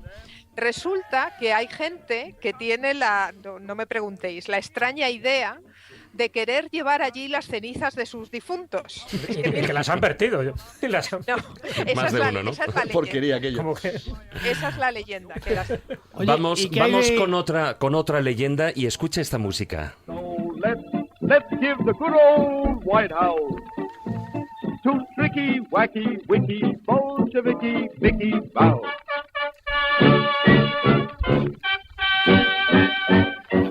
Ben Bernie and all the lads. Ahí hay una famosa leyenda que es una frase que ya quedó hecha y ahí podíamos enlazarlo con su relación con Mickey Mouse. Ahí la frase decían como ¿What? ¿Not Mickey Mouse? ¿Cuál es esa leyenda popular que surge ahí en la década de los años 30? No sé si nos estás escuchando, Pepa. Me temo que no. No, me parece que se ha cortado. Se ha cortado esa explicación que más lobo feroz, ¿no? Lo que antes le preguntaba es que sé que en uno de las Haunted House, de las casas embrujadas, no sé exactamente cuál de los parques, por lo visto uno sacó un día la pistola y se le iba a pegar tiros a los fantasmas que se supone que están bailando. Entonces, los del parque dijeron que se respetaran esos agujeros de balas y que se quedaran allí, o sea, como un elemento más de la decoración. Sí, no sé pero no sé exactamente si es en Orlando o dónde ha sido. O sea, es uno de los parques, desde luego en el que yo estuve, que es en el de París, eso no estaba. De todas formas, creo que hemos recuperado la conexión con Pepa. Es el problema de hablar desde el más allá. Que sí, yo no sé si desde el más allá o si es que a Walt Disney no le están haciendo mucha gracia las cosas. Lo que sí que, bueno, te estaba preguntando por ese Ben Bernie and All the Lads, esa canción relación que dentro de ella aparece una famosa frase que se hizo muy popular en la década de los años 30 del siglo XX, que era ¿What? ¿Not Mickey Mouse? Esa pregunta y enlazarlo con esa relación, porque Walt Disney, su personaje principal, evidentemente era Mickey Mouse, pero incluso él se consideraba, no sé si como una reencarnación, como si fuera su alter ego o qué. Era su alter ego, no es que se considerase, él lo creó adrede. Todo esto nace, habría que explicar la parte de Oswaldo, que también tiene mucho de leyenda. Es decir, es que le quitaron a Oswaldo, el pobrecito, y ahora ha recuperado los derechos. Nadie le quitó nada. Siento decepcionaros a todos porque sé que todo esto, todo el mundo está absolutamente convencido de que le robaron a Oswaldo. Falso, ¿eh? Nadie... Vaya noche que nos estás dando. Bueno, y eso que no hemos dicho nada a favor de Oswaldo. Pues fíjate, que yo si que iba a vamos a mencionar a Mortimer ya no me atrevo. Bueno, y entonces, ¿qué pasa con...? Mortimer no. Mortimer no, entonces, hay que hablar entonces de iWorks, del otro de su socio. ¿Quién? iWorks. Pobre iWorks. Pobre iWorks, pero es la pregunta, que si Oswaldo era de iWorks. Sí, claro, Oswaldo y Mickey Mouse los diseñó iWorks. Claro. Esto sin ningún género de dudas, pero el tema no es este, o sea, él... Lo que quiere decir es como si le nos decimos ha a Juan Ignacio, Juan Ignacio, diséñanos un ratón. Y Juan Ignacio diseña un ratón. Hombre, yo diseñar ratones... Oswaldo, estaba... Sí, uy, parece que te estés ahogando y de repente resucitas. Yo creo que lo hace adrede, ¿eh? Qué suspense. Efectivamente. No, el tema era que se supone que los derechos de Oswaldo se los quitó la Universal. Los derechos de Oswaldo no se los podía quitar la Universal porque Disney estaba trabajando para la Universal y Disney tenía un contrato firmado por él donde quedaba clarísimo que todos los derechos eran de Universal. Nadie le podía quitar nada porque no era suyo. Él se sintió moralmente robado y fue muy divertido porque en un momento dado Mintz le dijo: yo no sé a qué tanto escándalo y tanta historia con los derechos de Oswaldo si ni siquiera lo ha dibujado él. Lo había hecho iWorks. Ya. Y estamos, antes de que se cortara, estabas comentando que evidentemente era un alter ego de Disney, Mickey Mouse, pero Mickey Mouse también ha sido utilizado. Bueno. También hay innumerables anécdotas, pero una de ellas es que la palabra o las palabras Mickey Mouse fueron utilizadas en la Segunda Guerra Mundial. El desembarco de Normandía. Sí, claro. Sí, todo falso. Todo falso. Pues sí, nos estás dando la noche, ¿eh? O sea, sí, bueno, y porque no tenemos tiempo, si no... A ver... Tampoco hubiera sido raro, ¿eh? Al fin y al cabo era un personaje conocido. Sí, no. Claro. Yo creo que Carlos, que además le gustan Operación las cosas Goofy, de guerra, Operación Pluto, esas cosas quedan siempre bien. Por ejemplo. O en los 12 del patíbulo, cuando usan el Pato Donald para marcar la posición que tienen que coger. Bueno, nos estás aquí desterrando un montón de cosas. Vamos con otra de ellas. Por ejemplo, los famosos subterráneos. ¿Existen? ¿No existen? ¿Son solo... digamos, esas redes subterráneas que dicen que están debajo de todos los parques, o cuanto menos el de Disneylandia, y que algunos afirman que es todo un recorrido en el que hay una ciudad entera debajo, con bares, con lugares para cambiarse, etcétera, etcétera. Otros que dicen que es solo un tren para que los... Sí, tú vete. No sigas, David, no sigas, que creo que lo va a desmentir. O sencillamente solo un tren para trasladarse los diferentes figuras, los animadores, y que de repente pues no te encuentres la sirenita en yo qué sé, en tierras en otro set absolutamente diferente como podía ser Pinocho.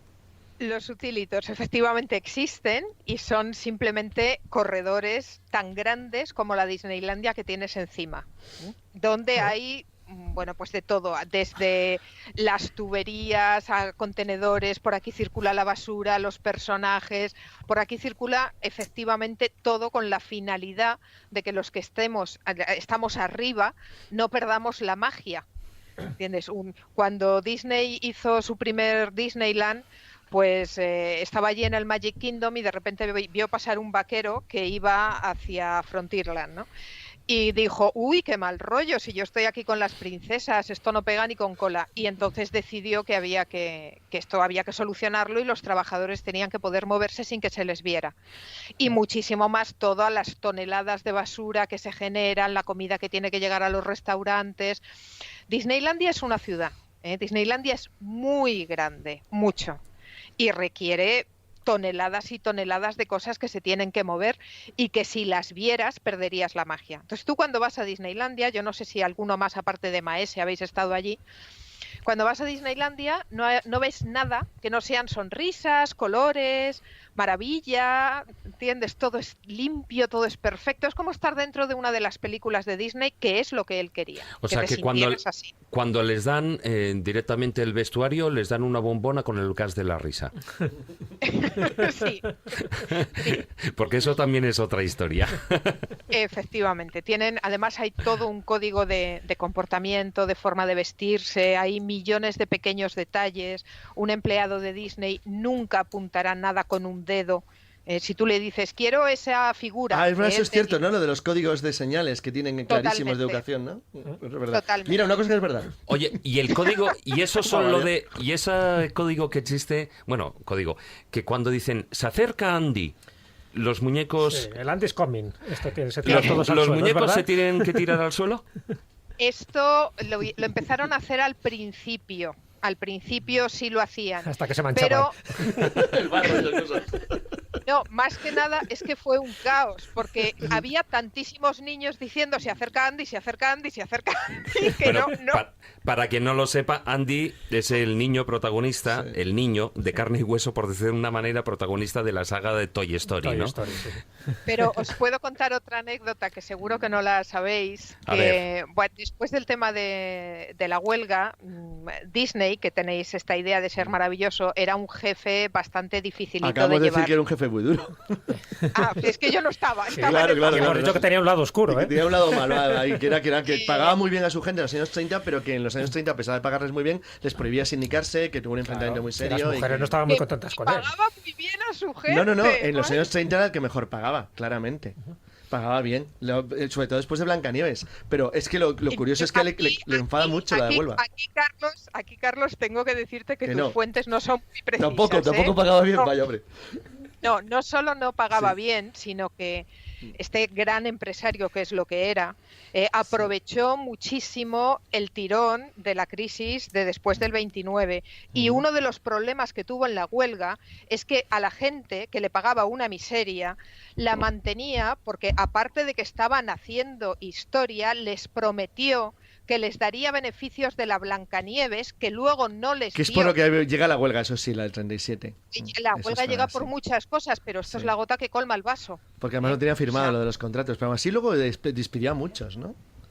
Despidió a todos los que había tomado parte en la huelga. Despidió, pues mira, llegó a tener cerca de 1.500, no llegaron a los 1.500, pero casi, y se llegó a quedar con 600 y pico. Joder, qué purga. Vale, hay una parte en la que no quiero, me niego a terminar el filandón o que se nos acabe el tiempo y no tocarla. Y es el tema, digamos, de esas secuencias en las que pueden haber desnudos, en las que se prohíbe o no que a una vaca se les vea los pechos, las ubres, ese desnudo famoso, ese desnudo famoso, muy adecuada. Sí, se nota que es campestre. Estilo de campo. Sí. Ese famoso desnudo de un póster o de una ventana que aparece en Los Rescatadores, etcétera. ¿Qué hay de verdad en todo ello? Bueno, a ver, es que estás metiendo muchas cosas. Sí, hombre, claro, porque quiero tocar todas esas partes, anécdotas sexuales que están relacionadas hasta con el polvo mágico de Campanilla. Fíjate tú, si es necesario. Uy. Vaya pupurri que ha hecho en un momento. Vamos por partes. A ver, los rescatadores, sí, efectivamente es cierto, pero no tiene nada que ver con la compañía. En un momento dado, un empleado cabreado al que han echado ha dicho, sí, te vas a acordar de mí. Y se encarga de meter este póster. que efectivamente está, y que a Disney, a la compañía, le cuesta retirar del mercado 3,5 millones de copias de vídeos en los que se había incluido el póster en cuestión. Ya, o sea, que la leyenda de que en lo que fue el visionado... Era más chula la leyenda. La leyenda más, que en el visionado, el Bell Frame, y dice... No. Todo eso, nada de nada. Qué pena, porque era muy bonita la leyenda. Esto es una mezcla de otra leyenda. Sí. Esto es un popurrí que habéis hecho. Se cuenta que Walt Disney en un año después de la Blancanieves, no me acuerdo si su 40 cumpleaños, da igual, Roy le dice a los empleados: oye, vamos chicos, vamos a hacer algo especial por el cumpleaños del Uncle Walt, porque había que llamarlo tío Walt. Y dicen: sí, no hay ningún problema. Entonces dice: bueno, pues hacer lo que queráis, montamos una fiesta y tal. Y entonces a uno se les ocurre hacer un corto del amigo Mickey Mouse y la amiga Minnie Mouse pegando el polvo del millón. Y hacer el corto. Hombre, pero eso no es un frame, ¿eh? No, pero esto es para una fiesta privada entre ellos. Esto nunca vio la luz. Entonces se lo ponen.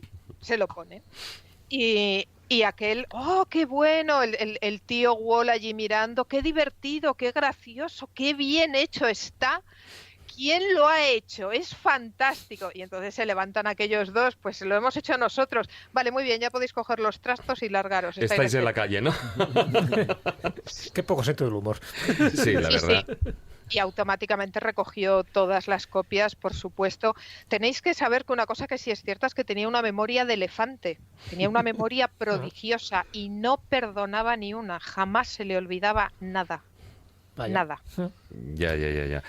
Bueno. ¿Y lo del Rey León, la palabra ses, esa que aparece? No, todo esto... mira, igual que no hay peor ciego que el que no quiere ver, tampoco hay mejor que el que quiere ver. Claro, eso en realidad, la otra versión o la explicación formal que yo he escuchado es la que realmente no es sex, sino SFX, que es efectos especiales. Pero... Bueno, lo que quieras ver, la verdad es que... No, que incluso, los propios dibujantes lo hicieron a propósito lo han explicado así, es verdad, que no aparece la palabra ses, sino eso, efectos especiales en esa especie de constelación, ¿no? Pero bueno, a saber, ¿no? A lo mejor era una palidolia. Las tetas de la vaca, que a ver. Que se nos queden. Sí. Vamos a ver, este es otro tema diferente. Esto es una parte... Tendréis que hacer un programa de los inicios del cine mudo, que es apasionante. En el año 32 o 34, lo digo de memoria, después de una serie de sucesos, está empezando a surgir el Star System en Hollywood y las estrellas empiezan a pasar todo tipo de desastres, drogas, asesinatos, follones varios... Y la cosa se pone muy mal. Y entonces en Hollywood se decide que hay que asentar un código de conducta. Y se establece el famoso código Hays, que es un código de censura que se establece en Hollywood desde dentro. Y que decide lo que puede verse y lo que no puede verse, y lo que es apto y lo que no es apto. Y entre otras cosas decide que a partir de ahora no se pueden, en los dibujos animados, no se pueden seguir sacando vacas a las que se les vean las urbes. Ya. Uy, las ubres. Se le ve a Londres y París, que no se puede. Y lo primero que hace el código Hays es censurar a Clarabel, que es la vaca de Disney. ¿Por qué? Porque así el resto de cartoons seguirán el ejemplo de Disney. Y entonces a la vaca Clarabel se le ponen unas falditas. Pero esto en el año 32 es un problema totalmente distinto. Claro, porque incluso, ya estamos hablando mucho más tarde, ya estamos hablando con ese resurgir, una de las películas de las que antes al principio mencionaba Carlos, que fue el resurgir tras unos años malos con La Sirenita. Y es curioso que en lo que podría ser el póster o la portada de lo que es la película de La Sirenita, en la que aparece ese castillo al fondo, una de las torres, es que es un miembro masculino, es un pene que es como una de las torres del castillo del fondo. Eso también... O sea, es un producto casual, aunque la casualidad, vista la imagen, no hay mucho que imaginar. Eso fue cierto, se rumoreó incluso que el dibujante fue despedido, etcétera, y que tuvieron que hacer nuevas carátulas. Sí, se hicieron nuevas carátulas por si acaso, porque la compañía hay ciertas cosas que no se las puede permitir. Entonces, en determinados, si la cosa llega a cierto nivel, ya ni se plantean si es verdad o si no es verdad, la corrigen y punto. Directamente, ¿no? Sí, por lo que Vaya. follones que... Bueno, y Pepa, ¿estás ahí? Pepa, no sabemos si otra vez Walt Disney no está muy contento con el tema. ¿Sí? Sí, yo estoy aquí. Estás. Vale. No, es que a momentos no, a ratos no. De todas maneras, si querías apuntar algo, sí, Jesús. Digo, en esta noche que estamos aquí desmitificando, porque es un poco el objetivo, ¿no?, del programa, la cantidad de leyendas urbanas y de rumores que se han dicho sobre Walt Disney, y que menos que una experta como tú pues vayas diciendo lo que hay de verdad y mentira, porque son cosas que están ahí en las redes sociales y que mucha gente pues va transmitiendo, ¿no?, de una forma o de otra. Por eso yo creo que es bueno y esclarecedor este programa. Pero ya como estamos un poco llegando al final del filandón, sí me interesaría saber si esas últimas palabras y enigmáticas palabras escritas por Walt Disney son verdad, ese Kurt Russell o Kurt Russell. ¿Tú qué opinas? No, tampoco. Tampoco, ¿ves? A ver, no.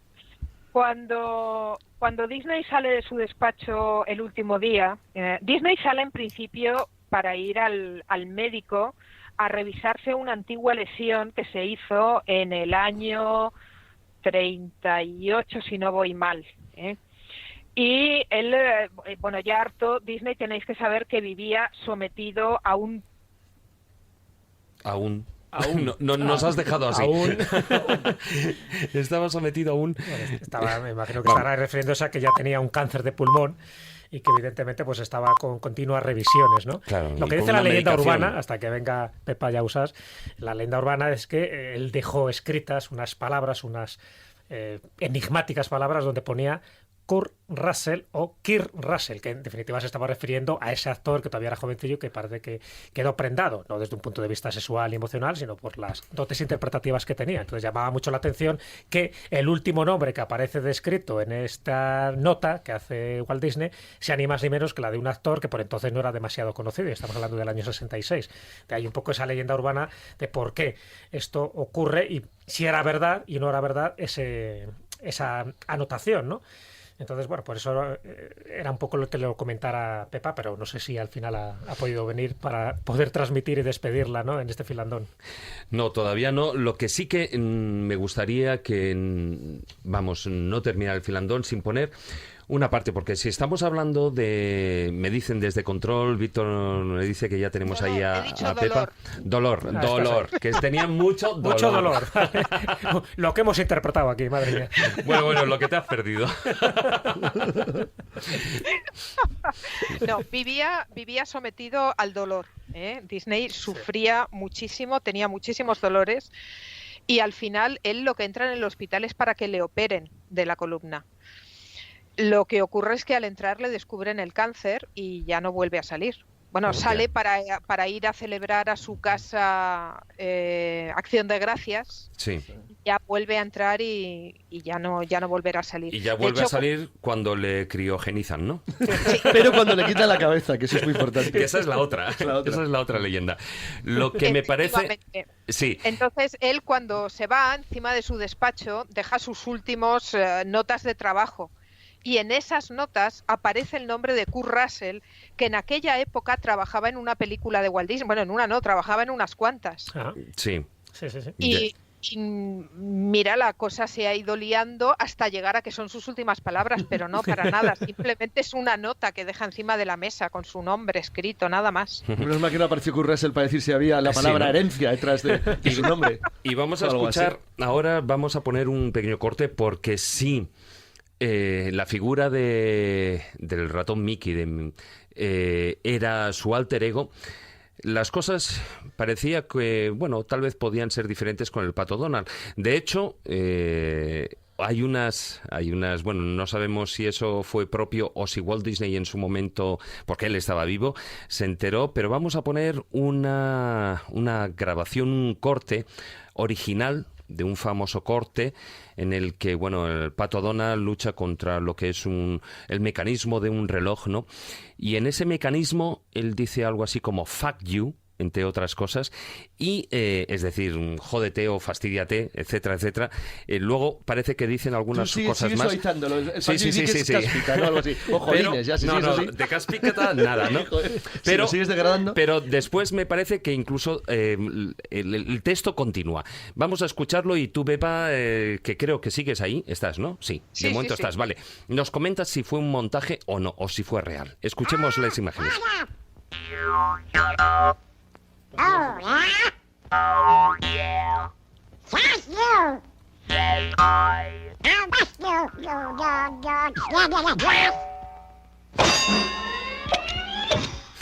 Bueno, estas son yo creo que el fact you se ha oído bien, pero ¿esto es real? ¿Fue un montaje que se hizo a posteriori? No, es real. Esto es real. Se y les coló. El montaje a posteriori fue eliminarlo. No, digamos que los estándares estaban más encaminados a cuestiones de sexo, de determinado tipo de violencia, pero esto en la época no les parecía nada del Otro Jueves. Luego, con el paso de los años, empezó a aparecer una cosa terrible y entonces el doblaje se cambió. Ya. Pero es original. Porque El pato Donald, no sé si sabéis que su existencia se debe a que él es la sombra de Mickey Mouse. El pato Donald nació para que se pudiese expresar todo lo que Mickey Mouse no puede expresar. Mickey Mouse no se cabrea, Mickey Mouse no tiene ataques de rabia, Mickey Mouse no patalea. Para eso está el pato Donald. Ya.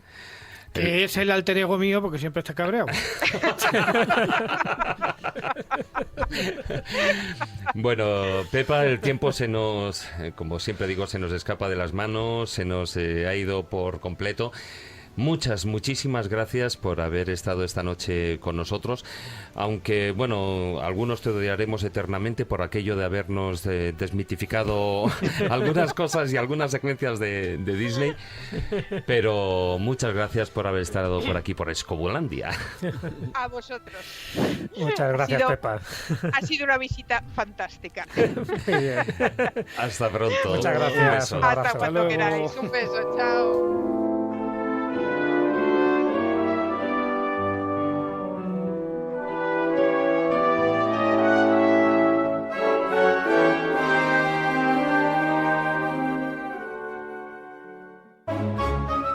La escóbula de la brújula.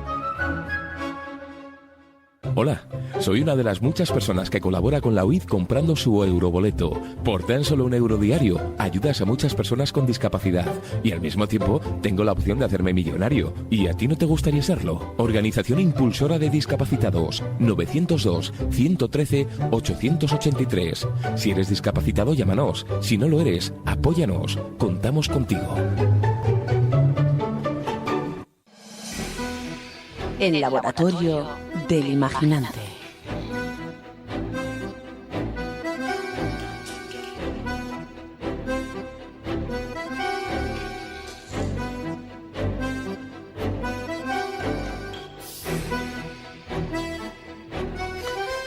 Y vamos ya con la sección y tenemos ahí a Fernando López del Oso. Muy buenas noches, Fernando. ¿Qué tal? Buenas noches, David, y buenas noches A todos.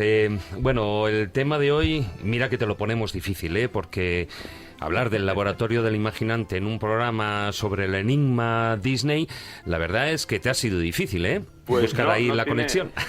Fíjate, yo he de reconocer que me quejé al principio con David y con Jesús, pero luego pensándolo, yo creo que es una de las secciones que tiene más sentido, porque aunamos las dos cosas, ¿no? De la ciencia y de la forma de contar historias, y yo creo que esas dos facetas en Walt Disney se conjuntaron muy bien. Sí, normal, creí que ibas a hablar de los animales.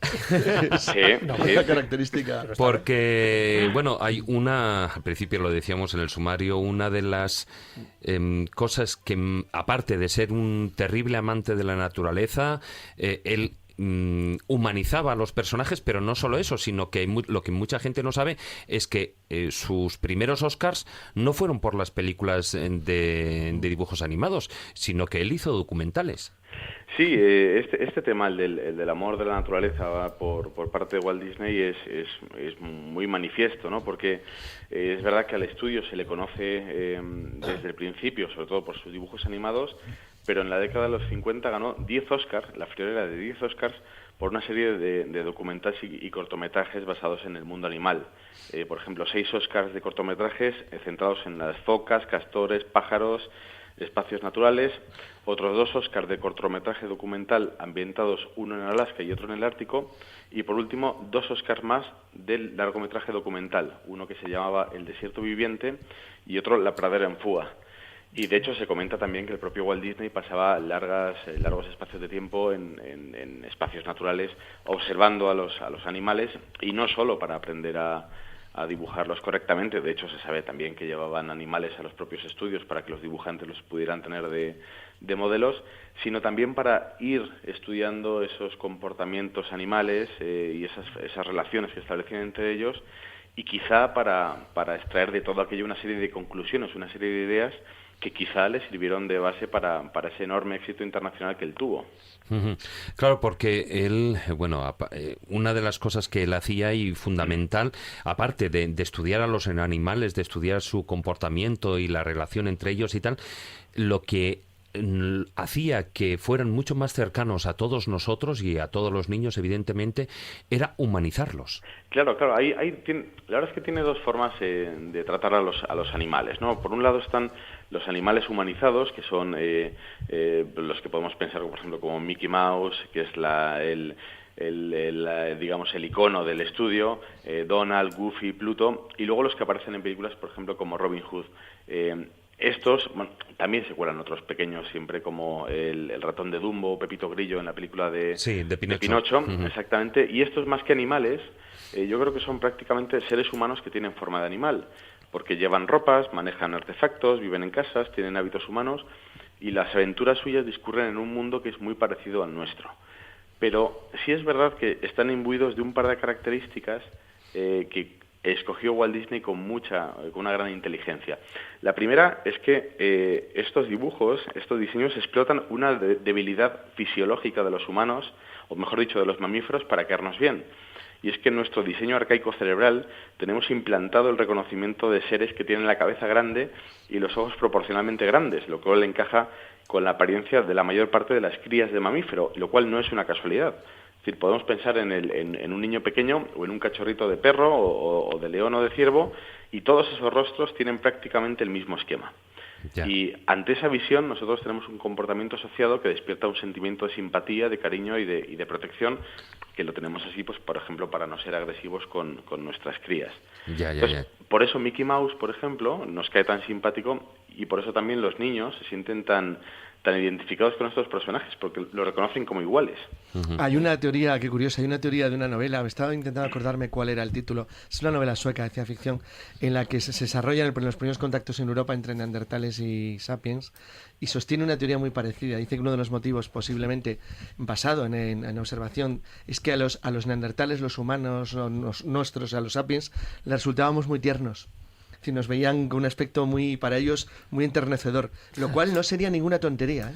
Porque éramos parecidos, ¿no? Yo creo que nuestra mayor ventaja con los neandertales es que nos reproducíamos más. Hombre, eso por supuesto. Y les desbordamos en número. No, pero fíjate qué cosa más curiosa eso, que basándose en lo de los cortes de los dibujos, cómo nos representamos a nosotros de pequeños. Y luego también podríamos hablar de que en lo que podía ser en las películas, él no hacía una distinción social o cuanto menos. Claro, no. Lo interesante de estos personajes es que al contar las historias a través de animales que representan a humanos, es que el contexto de estos animales trasciende al nuestro. Es decir, en las películas de Walt Disney o en las aventuras de estos personajes no hay elementos, por ejemplo, como raza, y tampoco necesariamente elementos como país, aunque luego ya habéis comentado una característica de Disney, y es que estaba muy al lado de Estados Unidos, pues en la propaganda de la guerra, etcétera, etcétera. Pero, por ejemplo, Mickey Mouse es de color negro, pero nosotros nadie lo identifica con un negro, entendiendo como tal a un negro de Estados Unidos de los años 30. Sin embargo, es curioso que sí hay asociaciones de especies animales con actividades o con, por ejemplo, has citado Robin Hood, que es un zorro, es decir, que es astuto, tal, claro, comportamientos. Hombre, está claro que hay animales que tienen características que evocan a cualidades humanas, pero mira, centrados en el tema de estos humanizados, Donald, por ejemplo, es blanco y el Pato Lucas es negro. Tampoco hay diferencia de raza. Pero ¿sabéis con cuál he leído yo alguna referencia de racismo? Carlos, esta vez. A ver, ¿con cuál? Con Goofy, seguro. Con Goofy. ¿Por qué? Con Goofy, exactamente, pues porque encajaba con el arquetipo del negro simple, vago y bobalicón, tan del Y que gusto de los... encima, hay películas, por ejemplo, estoy imaginando a la misma Goofy en una que aparece vestida de golfista de los años 20, es como unos pantos bombachos y una especie Sí, pero es verdad que siempre aparenta como el torpe, ¿no? Un poco. Claro, no, y aparecía, yo le recuerdo eso, recostado en el porche, en una mecedora, hablando casi con una vagueza, ¿no? Cuando se le acercaban Mickey y Donald y tal. En fin, pues hay gente que dice que eso representa un poco al arquetipo del negro. Bueno, yo creo que eso, aparte de la falta de realidad clara, es que lo veo muy cogido con pinzas. Bueno, yo simplemente me hago eco. Yo pienso de todas formas que esto no tiene base porque, mira, como dijo antes Pepa, Mickey Mouse tuvo una condecoración, fue declarado símbolo internacional de buena voluntad por la Sociedad de Naciones en 1935, y yo creo que esta trascendencia de la raza tenía algo que ver en eso. Además de que, desde un punto de vista empresarial, las historias se pueden exportar muy fácilmente de esta forma, pero yo puedo imaginar perfectamente a un niño chino o indio o ruso viendo estos dibujos de Mickey y sintiéndolos como propios. Pero bueno, aparte de estos animales humanizados que trataba Disney en sus historias, en sus películas, tenemos otra clase de tratamiento de estos animales, que es el de los animales que se comportan más o menos como tales, ¿no? Por ejemplo, en películas como Bambi, como Dumbo o como El Rey León. El cocodrilo de Peter Pan. ¿Y cuál, perdón? El cocodrilo de Peter Pan. Sí. Que se ha tragado un reloj. Bueno, en el caso del Libro de la Selva es diferente, ¿no? Bueno, sí, ahí es diferente porque en los relatos originales de Rudyard Kipling, en los que se basa la película, ya aparecen estos animales con comportamientos más o menos humanos, por ejemplo, los molis adoptados por los lobos, y luego estos, y junto con Balú y con Bagheera, son los que le instruyen a Mowgli en las leyes de la selva, que son un conjunto de reglas que destacan valores como la amistad y el cumplimiento de las normas, con lo cual enlazamos, si queréis, con ese aspecto que comentabais antes de Disney, de esa pertenencia, cierta logia que defendía esos valores, ¿no? Sí, quería decir simplemente un pequeño detalle sobre el caso concreto del Libro de la Selva, que es muy especial porque los animales humanizados en el Libro de la Selva que hablan, que tienen papeles, está la serpiente, la mala, el tigre, es decir, que aparecen todos por allí, ahí están interactuando, no es como en Bambi, que son animalitos todos, sino que actúan como un ser humano, lo cual no deja de ser algo realmente original en ese sentido. Claro, yo creo que es más bien al contrario, que es el ser humano que es capaz de aprender el ellos, idioma, ¿no? De animalizarse, ¿no? Centrándonos un poco en estos historias que cuentan historias de animales, yo creo que tiene una potencia narrativa enorme el usar los animales que tienen vivencias que incluso se parecen a las nuestras. Claro. Porque por un lado se centran en historias que son muy elementales, pero que contienen procesos vitales que son muy importantes y por los que nosotros también pasamos. Claro. Es decir, si pensamos en Bambi o Rey León, tienes el nacimiento, tienes la pérdida de los padres, la transición del niño al adulto y luego la búsqueda de la propia identidad. De hecho, en esencia, Bambi y el Rey León son la misma película. Sí, es verdad. Que a la vez es la esencia de nuestra propia vida, es nuestra propia historia, básicamente. Claro, eso nos facilita esa empatización, ¿no? Claro, por una parte exactamente empatizamos con estos personajes porque sentimos sus historias como las nuestras propias, con lo cual de colofón o de rondón pues tenemos un sentimiento ya muy positivo, muy favorable hacia la protección de ese medio ambiente, y luego una vez más ahí puede radicar una de las claves del éxito internacional de las películas de Disney. Porque estamos, al eliminar los elementos artificiales típicos de cada humano, de cada contexto, nos tenemos que ceñir a lo esencial, a la vivencia, y al quitar todo este ruido, estamos contando realmente una historia universal, que es atemporal y entendible, por tanto, por gente de cualquier cultura. Ya. Una vez más, cuando tú le pones a un bosquimano de Namibia la historia del Rey León, y cuando él pierde al padre, cuando él tiene miedo, cuando tiene todos estos procesos, realmente los siente como propios. Uh-huh. De todas formas, podemos sacar dentro de ese laboratorio del imaginante, podemos sacar alguna conclusión más allá de esta visión que Disney podía tener acerca de los animales. Claro, yo creo que aquí, aparte de ver cómo él utilizó todas estas claves para cimentar el éxito de sus historias, o de cómo contaba las historias, yo creo que la gran pregunta es la siguiente. Bien, estas historias de animales que él cuenta, como Bambi, como el Rey León, por ejemplo, están muy bien, pero ¿son realmente conscientes los animales? ¿O pueden ser capaces de vivir su propia vida de esa manera, con esos sentimientos que Walt Disney cuenta allí? Y la verdad es que sí, según lo que sabemos nosotros Sí. y ya hemos contado en el laboratorio, sí. Y voy a leer... Esa declaración de Cambridge, o ¿no? no sé si prefieres leerla tú, que tienes una voz de tenor. No, pero además recuerdo haberla cantor. leído. Es esa declaración de Cambridge de 2012 sobre la conciencia conciencia de animales no humanos. Sí. Que dice, los animales no humanos tienen los sustratos neuroanatómicos, neuroquímicos y neurofisiológicos de los estados conscientes, así como la capacidad de exhibir comportamientos intencionales. Consecuentemente, y esto es importante, los humanos no son los únicos que poseen los sustratos neurológicos que generan la consciencia. Entonces, esto quiere decir que hay otros muchos animales que tienen inteligencia, quizá menos que nosotros, porque esa inteligencia radica en el córtex, pero también tienen una consciencia y hasta una percepción clara de sí mismos y de sus propios pensamientos. Es decir, que tienen sentimientos. Y lo que es más interesante, la calidad o la intensidad de esos sentimientos no tiene por qué ser inferior a las nuestras. Porque suceden en unas estructuras cerebrales que compartimos con ellos. Bueno, ahí ya para finalizar lo que podríamos decir es que, bueno, yo no sé si Disney utilizaría todas estas virtudes para contar esas historias. Bueno, yo creo que sí, que se basó con ello. Por una parte, eso, su gran logro es entender esto, ¿no? Y captarlo así antes de que la neurociencia viniera a contárselo. Pero también, desgraciadamente, yo creo que con tantas películas duras como Dumbo y como Bambi, como El Rey León, pues ha traumatizado también a generaciones de niños, entre las que yo creo que nos encontramos prácticamente todos, y si no, que los oyentes se manifiesten por las redes, porque claro, todos lo hemos interiorizado porque nosotros sentimos igual que ellos, ¿no? Pero siempre nos quedará La Dama y el Vagabundo. Eso sí, y un plato de espaguetis con un organista de... ¿cómo se llama el instrumento que toca? Bandoneón. El bandoleón, exactamente. El bandoleón. Como la sección, como la entradilla de mi sección.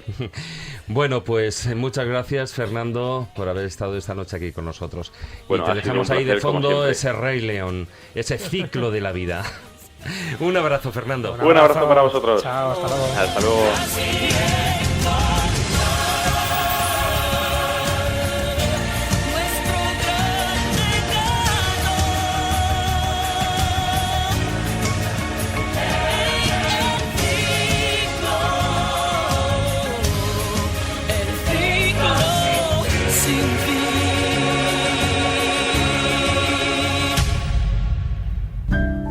La escóbula de la brújula.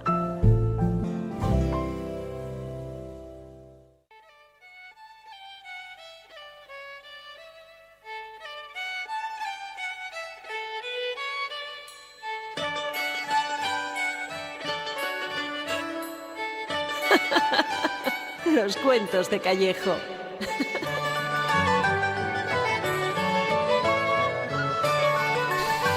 Y bueno, y como no podía ser de otra manera, hoy precisamente hablando de cuentos, de historias, con muchas leyendas, evidentemente tenía que entrar la sección de los cuentos de Callejo. Estás emocionado, ¿eh? Sí.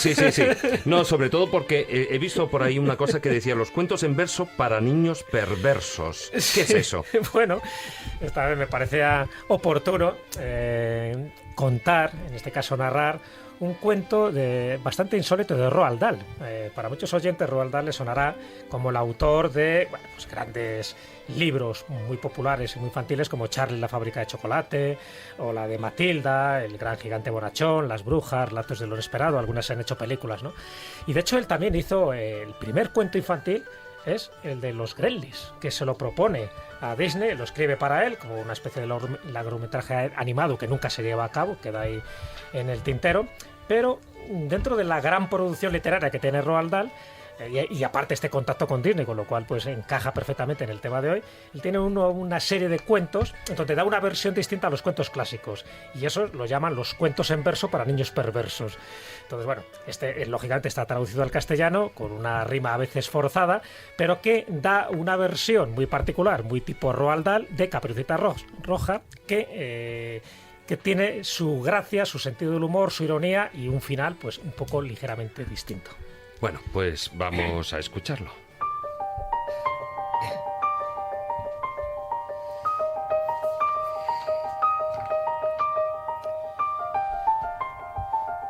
Estando una mañana haciendo el bobo, le entró un hambre espantosa al señor lobo.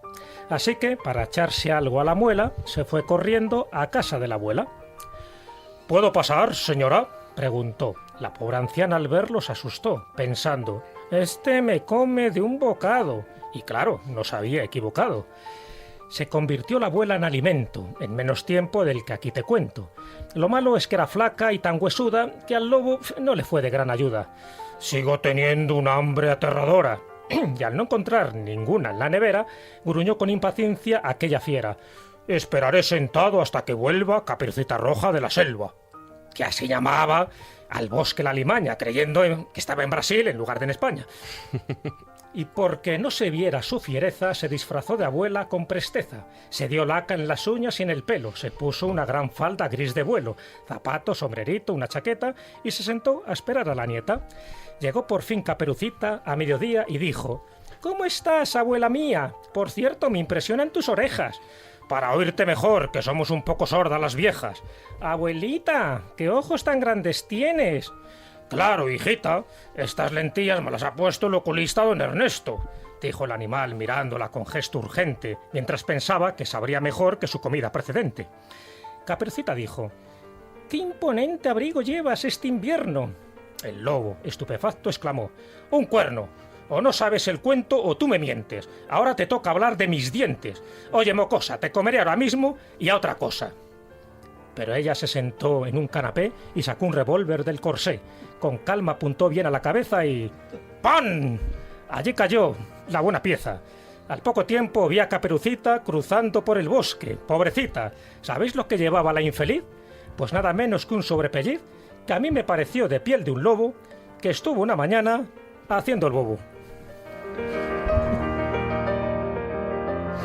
Bueno, como suelen decir, esa famosa frase... Joder, cómo ha cambiado el cuento, ¿no, Caperucita? ¡Qué violencia! No, pero yo me le sé en otra versión. Baita cirupeca por el que vos dotan la natra, cuando de pronto, ¡zas! ¿De dónde va esta cirupeca? Y dice, ñoco, un bolo que bla, y tal.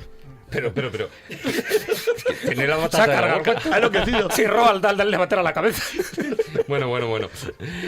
Bueno, pero para que veas cómo de muchos cuentos clásicos, incluso yo tengo un libro que se llama Cuentos de hadas políticamente correctos, donde le quitan toda la de sexismo, de machismo, y al final queda tan edulcorados que eso sí que no es cuento ni es nada, ¿no?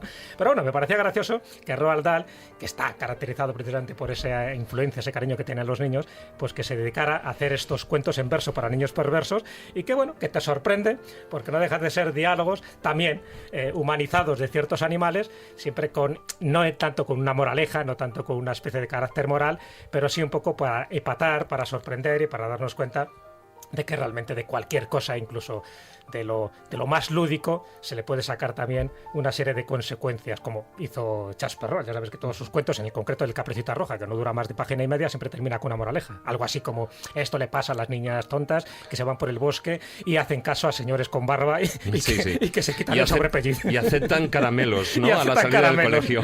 Exactamente, o sea, que cómo ha cambiado el cuento desde Charles Perrault, desde el siglo XVII hasta el día de hoy. Es que el libro acabe con Caperucita con un revólver es una variante del oeste un tanto extraña. Y como siempre, sea esta versión o sea la otra, la abuela es inmensamente tonta. Sí, está claro que sí. Y esa es la única moraleja en el cuento de hoy. Efectivamente.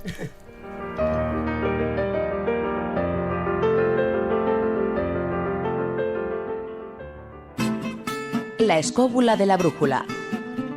La escóbula de la brújula. Sueña con un mañana, un mundo nuevo debe llegar. Ten fe, es muy posible si tú estás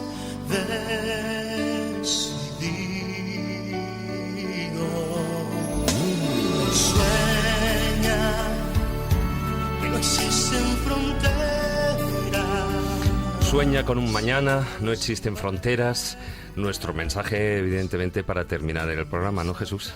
Totalmente positivo, como tiene que ser, ¿no? Yo creo que esa es una de las claves de la Escóbula de la Brújula. No nos olvidemos, aparte de la desmitificación que ha hecho Pepe Ayausá de las leyendas urbanas que se han desmentido. Porque no ha desmentido la figura ni el mensaje, sino las leyendas que hay a su alrededor. Ese es el objetivo. Es decir, cuando hay un personaje tan importante, tan mediático, se dicen muchísimas cosas, algunas verdad, otras mentira. Pero es cierto que los mensajes que intenta transmitir Walt Disney o la factoría Disney siempre han sido mensajes positivos, mensajes del entorno, del respeto, de cuidar la naturaleza. Es decir, ese tipo de cosas yo creo que hay que reconocerlas. Luego hay otras cosas distintas en su vida privada. Pero en definitiva, lo bueno que ha tenido las películas de Walt Disney y que se hayan mantenido hasta el día de hoy es precisamente por eso. Porque van para toda la familia, porque intentan dar un mensaje blanco y porque intentan siempre dejar un buen sabor de boca y una sonrisa. Bueno, yo en mi caso, Carlos, aparte del tono que tiene siempre a canción de Olimpiadas, las películas de Walt Disney, sí, que es verdad, es cierto lo que dice Jesús, y es que, si os fijáis, yo insisto en lo que dije al principio, coincide con las 7 virtudes y las 3 libertades de la Orden de Molé. Es curiosísimo que todas las películas tienen el mismo esquema y que está claro que es algo en lo que él creía profundamente, si no, nunca lo hubiera llevado a cabo durante tanto tiempo. Maese, tu conclusión. Pues qué pena que mi alter ego sea el Pato Donald, preferiría que fuera el tío Gilito. Bueno, a veces tienes un poquitín de pinta, ¿no? Bueno, pues agradeceros a todos, bueno, un día más el haber compartido programa con vosotros. También a Víctor San Román, que como de costumbre nos ha acompañado a los mandos de la parte técnica.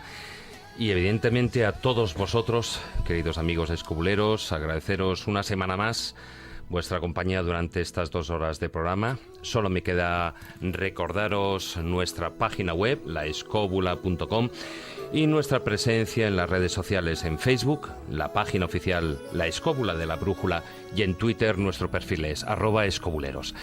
Buenas noches, tratad de ser felices e ilustraos. Hasta la próxima semana, amigos.